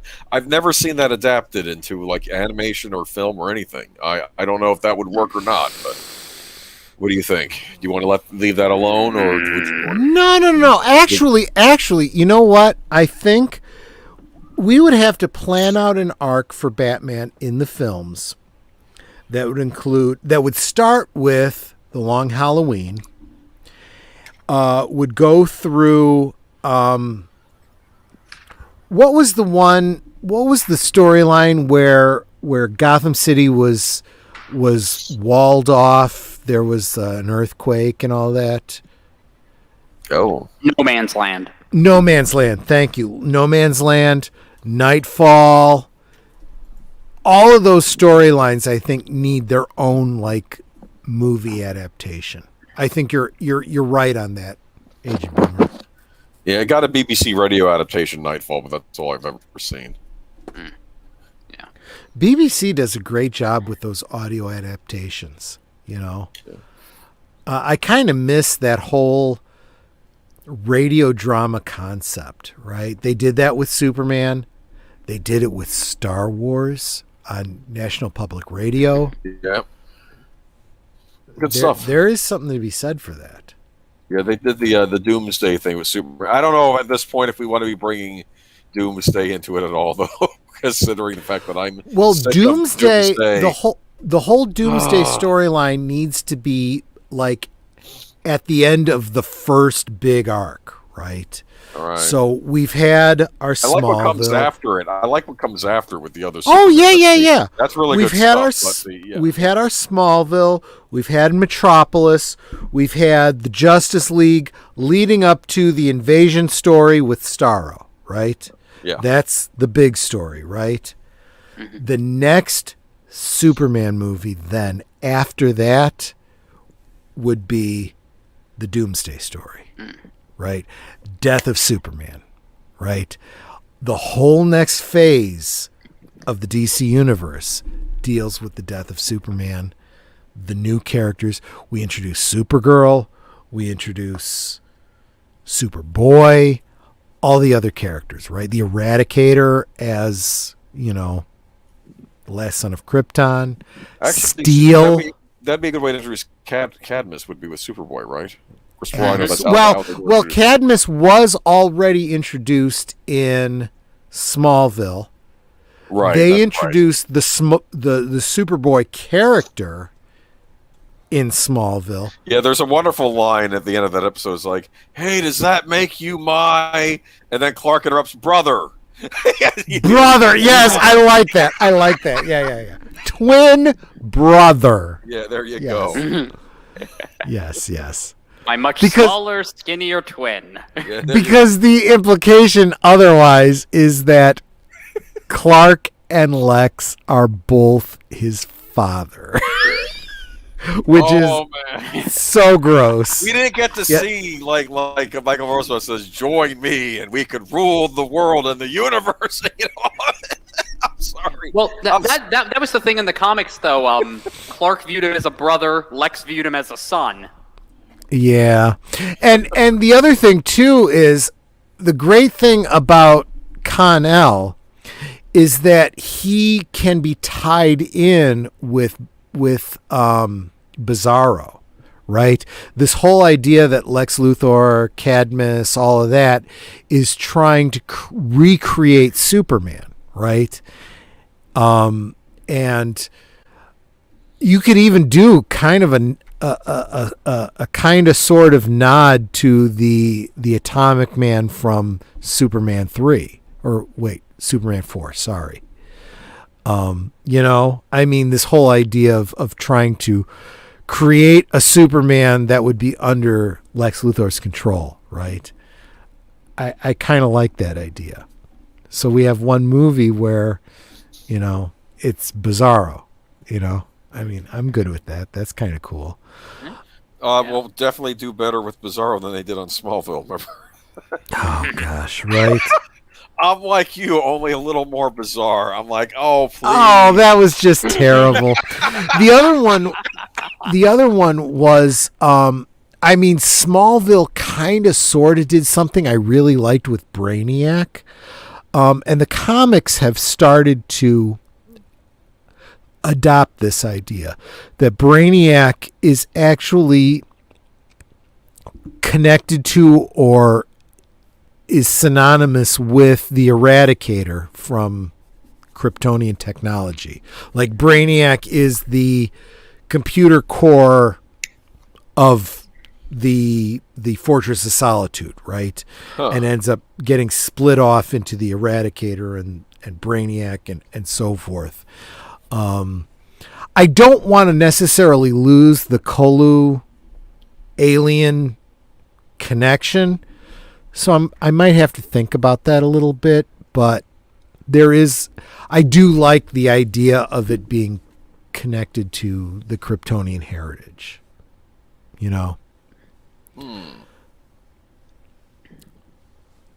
But yeah. All right. So, are there any heroes we've missed? We did the Flash. Oh, I did want to mention one thing. So, and I'll jump off of what you just said. Flash, we have Jay Garrick in the World War II era. We got Barry Allen in the Smallville-ish era. And that leads up to a third wave where you start looking at, a Kid Flash, a Robin, everybody, and we have a Superboy and so forth. They all have their proteges, right? But one thing that I feel very strongly about with Justice Society, you have Hawkman in there, right? Carter Hall, who is an archaeologist who, uncovers whatever he uncovers, and he is the reincarnation of some ancient Egyptian, spirit or whatever, becomes Hawkman. Of course, his wife is Hawk Girl or Hawk Woman or whatever. Right. And I have an article up on the MeWe group where I draw the relationship between Hawkman and his Egyptian origin, Black Adam and his Egyptian origin, Isis, Almighty Isis, Okay. From the Saturday morning cartoons. Right, that one. Yes. Exactly. All coming from ancient Egypt, right? And Dr. Fate, right? So there is this connection between this ancient past and the modern day. And those characters can also then flow into the modern day without a great deal of difficulty. And then, of course, modern day, you end up with Captain Marvel, Shazam, the reintroduction of Isis and Black Adam and so forth. So there is that correlation as well. Okay. Just my thought. What do you think about that, Sir Torren? Did you see that article that I had put up many months ago on I don't think I did. Okay. But I'll probably go back and look. Yeah, go back and take a look at that. So what about Aquaman?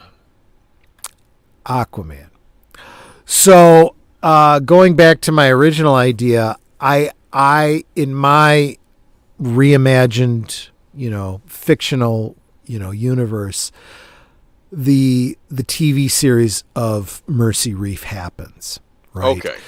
So that storyline that we saw in that pilot episode, is a thing, and it goes on for 4 or 5 seasons or whatever on TV, and we establish that character, not the character that we've seen, with Jason Momoa, but this Justin Hartley character, that I like a whole lot more. I like the idea of building, because you got to build up a character like that. Now, Superman, he's your cornerstone, so you want to build him up over a long period of time. You want to love this Clark Kent, right? Yes. Arthur Curry, however, is a complete unknown. So for the same reason, you need to build him up in a TV series. I think that you can get away with Green Lantern and Flash and even Wonder Woman being, one movie, you've got your origin, and then we go from there. That's just my thought, though. Okay. But the idea that we're getting at, though, is you have Superman, you have the Flash, and you have Aquaman, right? Those three. You have water, earth, and air, right? Superman can fly, Flash can run on ground, Aquaman can swim. And I felt like Smallville kind of keyed into that, because you had different episodes where Clark got into a race with the Flash, and running, the Flash could beat him, but flying, Superman could beat him, right? When it came to swimming, Aquaman could swim as fast as Superman could fly. So that it was almost like establishing those 3 different, kingdoms for those characters. You know what I mean? Okay. I don't know. So, like, it's a subtle thing, but I like it. Yeah. Okay. And then, if you really want to dig into it, Wonder Woman can do all 3, right? What about fire? Because she gets her powers from the gods. She can fly really fast. She can swim really fast because she gets powers from like Zeus, Poseidon. Mercury gives her the running speed. So whatever. I keep thinking now you're doing elements. I'm thinking fire now, and I don't know. I'm thinking. Do you know what I thought might have been? You know, it was a funny line on an episode of Justice League. The Batman villain Firefly, right? Uh-huh. And I believe there was a Superman villain. Her name was Volcana, right? Okay, and she could just he's like, he's like, oh, I'm getting my suit on. And she's like, just leave this to me, hon. And like she sets them all on fire with her hands, and, like all the guards. And then Firefly says, "I think I'm in love." I actually, I would love to see at some later stage in this.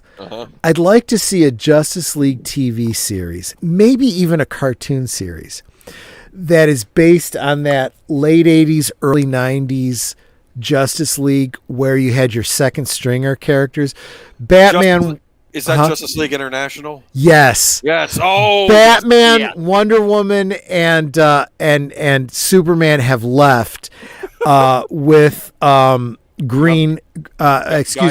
Manhunter in charge. Guy Gardner. And Guy Gardner and Booster Gold and Blue Beetle, Fire and Ice, and honestly, it was freaking hysterical. I remember reading that comic and laughing so hard my sides hurt. Was it like Mad Magazine? That's what I've heard it compared to. Almost, yeah. There was one series of stories where, DC used to be really good at this. You would get a bunch of issues leading up to a story, right? Where you would have just a couple panels that would set something up. And there was this setup over several issues where you would see things from an invader's point of view. This invader had gotten into the Justice League headquarters, right? And it was clearly very diminutive because you were seeing everything from a low point of view, and it was very ominous, right? Right. When the reveal finally happens, you find out that you're seeing everything from the point of view of a stray cat that has been taken in by that has gotten in, and of course Fire and Ice think it's the sweetest thing and they want to keep it, and Guy Gardner's like, the thing's revolting, get rid of it. And they end up keeping this cat, and the cat has mange and fleas and causes all kinds of problems and is the source of a whole bunch of jokes over many, many stories. I'm like, this is the epitome of what Justice League International is. I frickin' love it. I love that era of Justice League. I would laugh so hard I would cry. Yeah, it'd be cool if they could adapt that into something. Oh, well. Real quick, let me say hi to, I see that it's Courtney's Fellowship of Oddballs who's jumped in. Oh, it is so encouraging to see you, Courtney. I really, really appreciate seeing you in the stream. I mean, you've kind of missed about, an hour and a half of chat. We've been talking about this alternate universe where DC Universe in live action was actually done intelligently the way Favreau did the Marvel Universe. But it starts a lot sooner, starting like with Smallville, and how we would do it. And in the description below, I have the link to a MeWe group where we continue this on an ongoing basis, and we have our outlines and scripts and visual ideas for costumes and stuff like that. If you want to join us, that would be really, really awesome. Oh, and you've relocated to the East Coast. So, okay, so Hurricane Alley. Sorry about that. Oh, okay. Yeah, that's the area where Aged Boomer's at. So he shares that burden with you. What's going on? What? It's Courtney's Fellowship of Oddballs. She has relocated to the East Coast. I understand. Is there a hurricane coming my way? What's going on? What? you often have hurricanes going your way. I I'm know just I do, saying. but and like you get to a panic. I didn't mean specifically right now batten down the hatches. I just meant it's a common occurrence that you guys have. It on is. the East I don't like Coast. it. I don't like it. I don't like You it. can always And it- move. Hey, Move Courtney, to Texas. We should all frickin' move to Texas, is what I'm thinking. Texas is fine. I like Texas. I've been there. It's nice. I'm so sorry to hear that about the divorce, Courtney. But you know what? At the same time, congratulations too, from another point of view. You know. But But, it's cool having you in the chat, though. We'll have to have you on the show sometime, maybe if you're interested. I mean, Absolutely.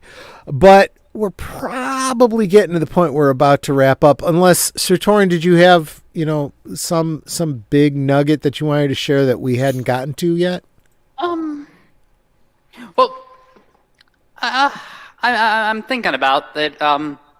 Now I had dropped this idea into the MeWe group. Now, there was something I had once said. Now, there was no one who wanted to like the current crop of DC movies more than me. I'm pretty sure there was somebody, but I'm just using my own self as the as the primer.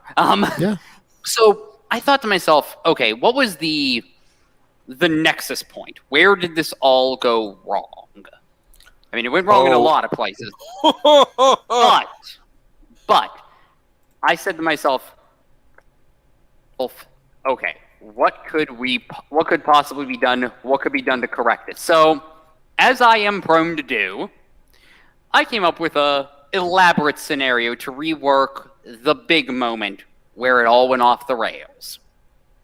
Now, I think where it all went off the rails in Man of Steel, the aftermath of the bus rescue. Yep. That's an excellent point.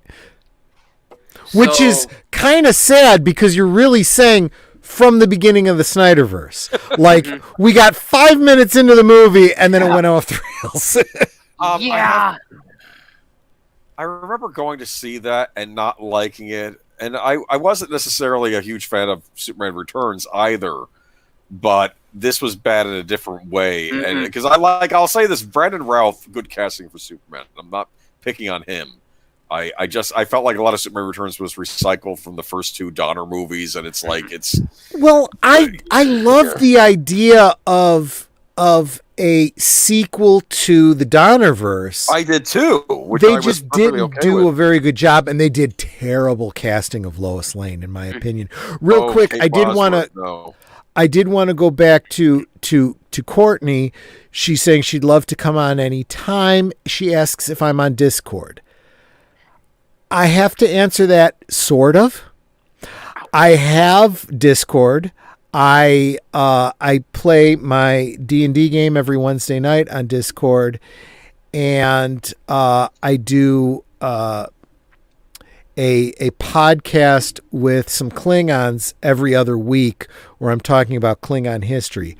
As far as my own Discord, I don't know what you call it, show or channel or whatever, not really. I don't really understand Discord well enough. Yeah. I have even led what do you call it? Last year they did conventions online through Discord, and I did panels on Discord, but no, I don't have my own like regular channel on Discord.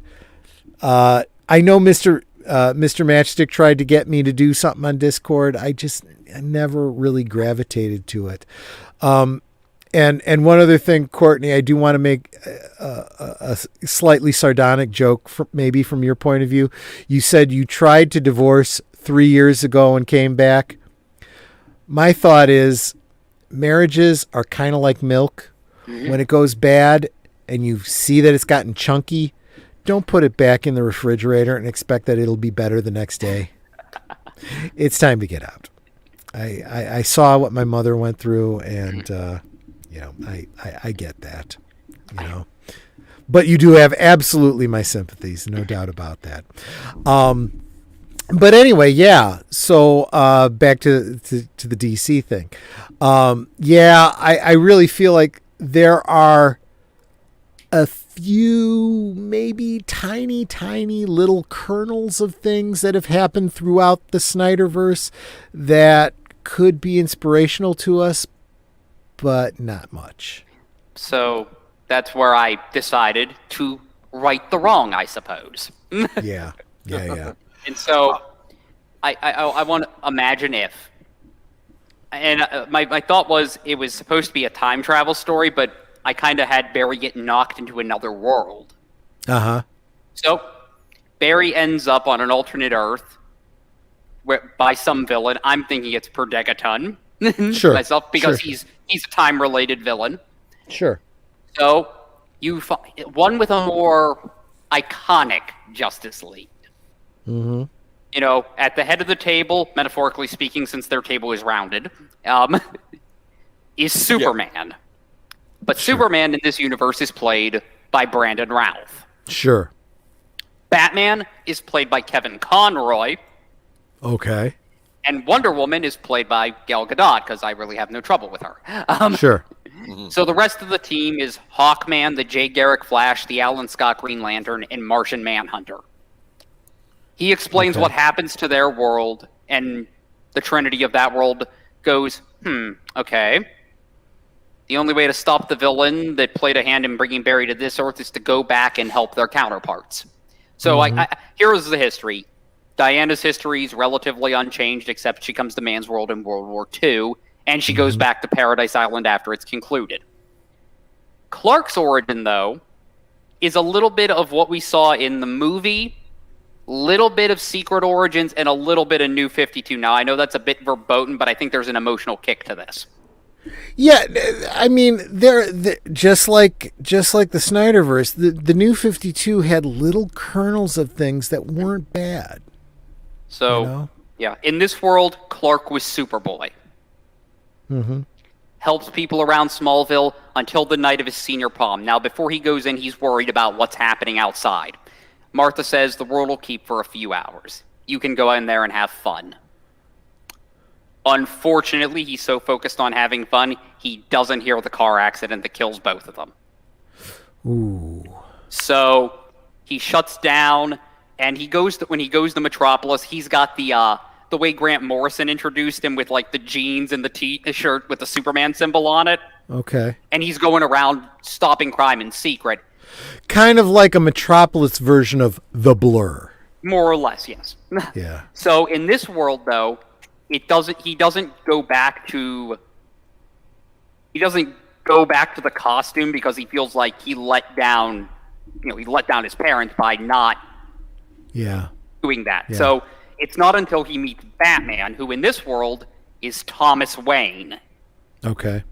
This world, he loses Bruce to Joe Chill's bullet. Martha goes nuts. He buries himself in his work. This Batman, though, unlike most Thomas Wayne Batmans, is not some brutal killer. He doesn't practice medicine anymore, but it holds true to that oath. He's basically, and the way I imagined it is the Neil Adams version of the costume.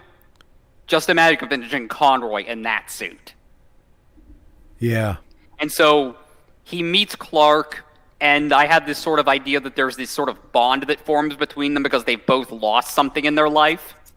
Mm-hmm. And he inspires Clark to put the costume back on because he says, you know what, your parents wouldn't want you to do this. Yeah. You know, there was a time where I thought I would have killed Joe Chill if I got my hands on him, but I know Bruce wouldn't want that for me. Right. So what ends up happening is they end up all on Prime Earth. The three of them go with Barry. They end up in the early 90s. Superman's outside of Smallville, Batman's outside of Gotham, and Wonder Woman's outside of Washington. Mm-hmm. From there, Thomas goes into Gotham and he finds, Batfleck. Yeah. And so they end up talking to each other. He ends up basically saving Bruce from becoming what he becomes down the line. Wow. Diana meets up with her counterpart and says, hey, listen, I know that this world can be kind of messed up, but it's not going to help if you stick around. But it's not going to get any better if you don't step up. Yeah. And then finally, Clark goes to the Kent farm. And there's this little moment where you have him meet with the Kevin Costner, Jonathan Kent. Mm-hmm. And there's this little moment where Jonathan Kent looks at him, and because obviously he looks different than Clark. Sure. He looks at him and he goes, Clark? And he goes, how'd you guess? Oh, fathers know. Yeah. Oh. Yeah. And they end up having this conversation because what I imply is the same event happened to Clark in his world, but his Pa Kent did something completely different. He's the one who says, well, I'm not saying you did the wrong thing, Clark. You got to be careful, though. Yeah. Watch what's going on. Yeah. Don't be so obvious. And then the two of them end up happening, and as the conversation happens, they see the police car with Clark, the young Clark, inside of it. Mm-hmm. He looks at Jonathan and he says, I got to go find my friends. And he says to him, you trust me? He goes, of course. Yeah. And he flies away and he goes off. They stop Berdegaton. And when Barry shows up in his actual time, it's his little secret. Only he knows about it. But the world is totally different. Huh. It's like the nail. Yeah. Yes. Yeah. So, a couple things you just got me thinking of. The biggest problem with the Snyderverse, the biggest problem with Man of Steel, is this deconstruction of the father, right? Mm-hmm. Whether it was the Christopher Reeve, we only get this one brief scene, but it was brilliant, where Jonathan says, "Look, you did not come to this world to score touchdowns. You came here for a reason. I don't know whose reason. I don't know what the reason is. But you're meant for something greater." Okay? That one little... And then shortly after, he dies of a heart attack. Meaning Clark has to grow up like that. Mm-hmm. In a very short span of time, they condensed all the wisdom of a father into Jonathan right then. Mm-hmm. Over the course of however many seasons Jonathan was in Smallville, we got the same spirit of a father teaching a son so that power does not corrupt absolutely, right? So that Clark grows up to be a Superman and not a Superman, right? Right. Exactly. That is probably the most important thing. And we live in a society that wants to destroy the father, that wants to destroy the idea of the nuclear family, the idea of how important parents are, the wisdom of the past, right? And even what it means to be a hero, right? That's where the Snyderverse, I feel, completely went wrong, is in the characterization of Jonathan Kent. Speaking of which, not only do I think John Snyder was a great Pa Kent, I would encourage everybody who enjoyed his portrayal of Jonathan Kent, who has any interest in the Dukes of Hazzard, okay, and who is even slightly to the right of center, go check out John Snyder's YouTube channel. The man is everything that Jonathan Kent was in the show. In real life, he is Jonathan Kent on Smallville. Just saying. Definitely worth checking out. Oh, before we leave, though, Courtney has a question. What's that? Where is everyone located? Okay. I've mentioned this many times. Nanette and myself are in the Chicagoland area, so, Midwest Illinois. I'm Florida. Yep. Aged Boomer is Florida, man. Thank you. Okay. And Sir Torren, do you want to share? Pennsylvania. Pennsylvania. A lot My of grandmother people was from Pennsylvania. Pennsylvania. I've noticed. It seems like a lot of people are from there. My grandmother claimed to be the little old lady from Pasadena. Do you I don't want to get too specific with you, Sir Torren, but do you live anywhere near an Arthur Treacher's, the last Arthur Treacher's in the United States? Let me see. Because I believe there was one in Columbus, Ohio, and I thought there was one somewhere in Pennsylvania. Let's see. If anybody in the chat remembers, what was it? Long John Silver's, Arthur Treacher's was like 10 times better. At the food court at the college I went to, like right after I had finished like my last thing, like my last semester there, when I was going to have to move away, they opened up a Nathan's Arthur Treacher's place in the food court, and I was not happy because I'm a big Nathan's fan. I've never had Arthur Treacher's, but I'm a big Nathan's chain fan. You know Nathan's hot dogs, and I was like, "Are you kidding me?" So, I probably would eat. Better off. I used to love their fried clams. Their fish and chips were just, I loved them. I think there's one in Philadelphia. I am not too close. You're to not that. too close to Philadelphia. Okay. Understood.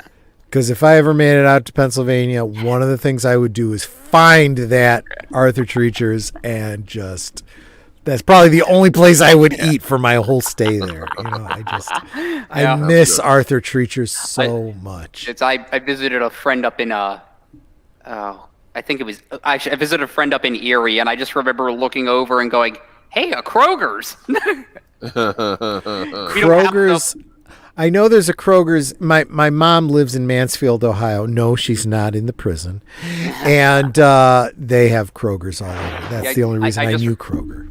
Yeah, so the I had that reaction because it was like, "Hey, I saw this one time, and it was when I was in West Virginia for a friend's wedding."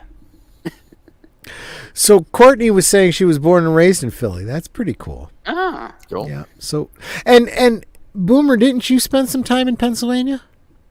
No, I or was it New York? New York. You were up north somewhere. New York. Okay. New York City. Yeah. Back I guess when Giuliani was the New York City. Yes. Okay. Anyways. All right, guys. I've had a great deal of fun tonight. I've had a lot to drink. We've had a lot to talk about.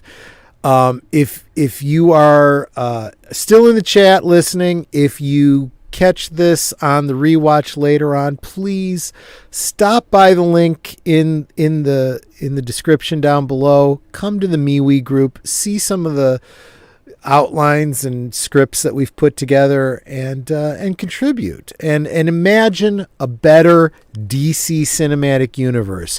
We spend a lot of time grousing about the things we don't like, but we also like to imagine things the way we would prefer them to be. It doesn't mean we're going to be able to get the entertainment industry to acquiesce, but we can still imagine for ourselves. Call it fan fiction, whatever you want, Yeah, for grousing, tune into Geeky Geezers on Sunday. I'm kidding, of course. Yes. So tomorrow night over on Netter's Network, you've seen Netter encouraging everybody in the chat and saying hi and being the moderator. Over on her channel, she is doing a rewatch of Ants. And I only need 9 more subs to make my first 100. She only needs 9 more subs to make her first 100. So cool. It would really encourage her, if you're not currently subscribed to Netter's Network, please go check it out and hit the subscribe button. So that's Saturday. Sunday, Netter and I were supposed to be on with Matthew Flynn, but I'm going to be sending him a message shortly. We're not going to be able to be on with him, but nonetheless, go check out Matthew Flynn's channel. We were supposed to be talking about Ben 10. I don't know what he'll be talking about for sure on Sunday, but check out his channel. Sunday night over on Aged Boomer's channel. Aged Boomer right here in the chat right here in the stream with me. Agent Boomer and I do Geeky Geezers, where we fill you in on the week's worth of geeky news and give our little commentary. We've got a lot of Shang-Chi and Marvel and gaming and all kinds of news for this week. So that's the weekend. Coming up next Tuesday over on Mr. Matchstick's channel, we are doing a playthrough of Arkham Asylum. I will be there with him. I don't know who else. Maybe Wolf 10 Media, maybe some others. I don't know. That's Tuesday. Wednesday, Boomer is... Yeah, Daniel hired the soundtracks of Birdman. We're going to be rewatching Gattaca with, we believe, special guest Chris P. Gattaca. Oh my god. Oh, you like Gattaca? Okay. I like the movie, but boy, that's a modern commentary film. It's prescient right now. In my opinion. Yes. Yeah. And that brings us to next Friday. And I have no flogging clue what we'll be talking about next Friday. But if you enjoyed tonight, please come back and join me next week, where I will be drinking some more and getting a little silly, and we'll be talking about something of interest, I'm sure. Cool. Okay. Anything else from you guys? Nope. I'm good, but I had a good time tonight. And check out Ants tomorrow on Netter's Network. It should be cool. Absolutely. Thanks so much, everybody. I super appreciate you all. And have a good rest of your weekend. Take care. Bye-bye.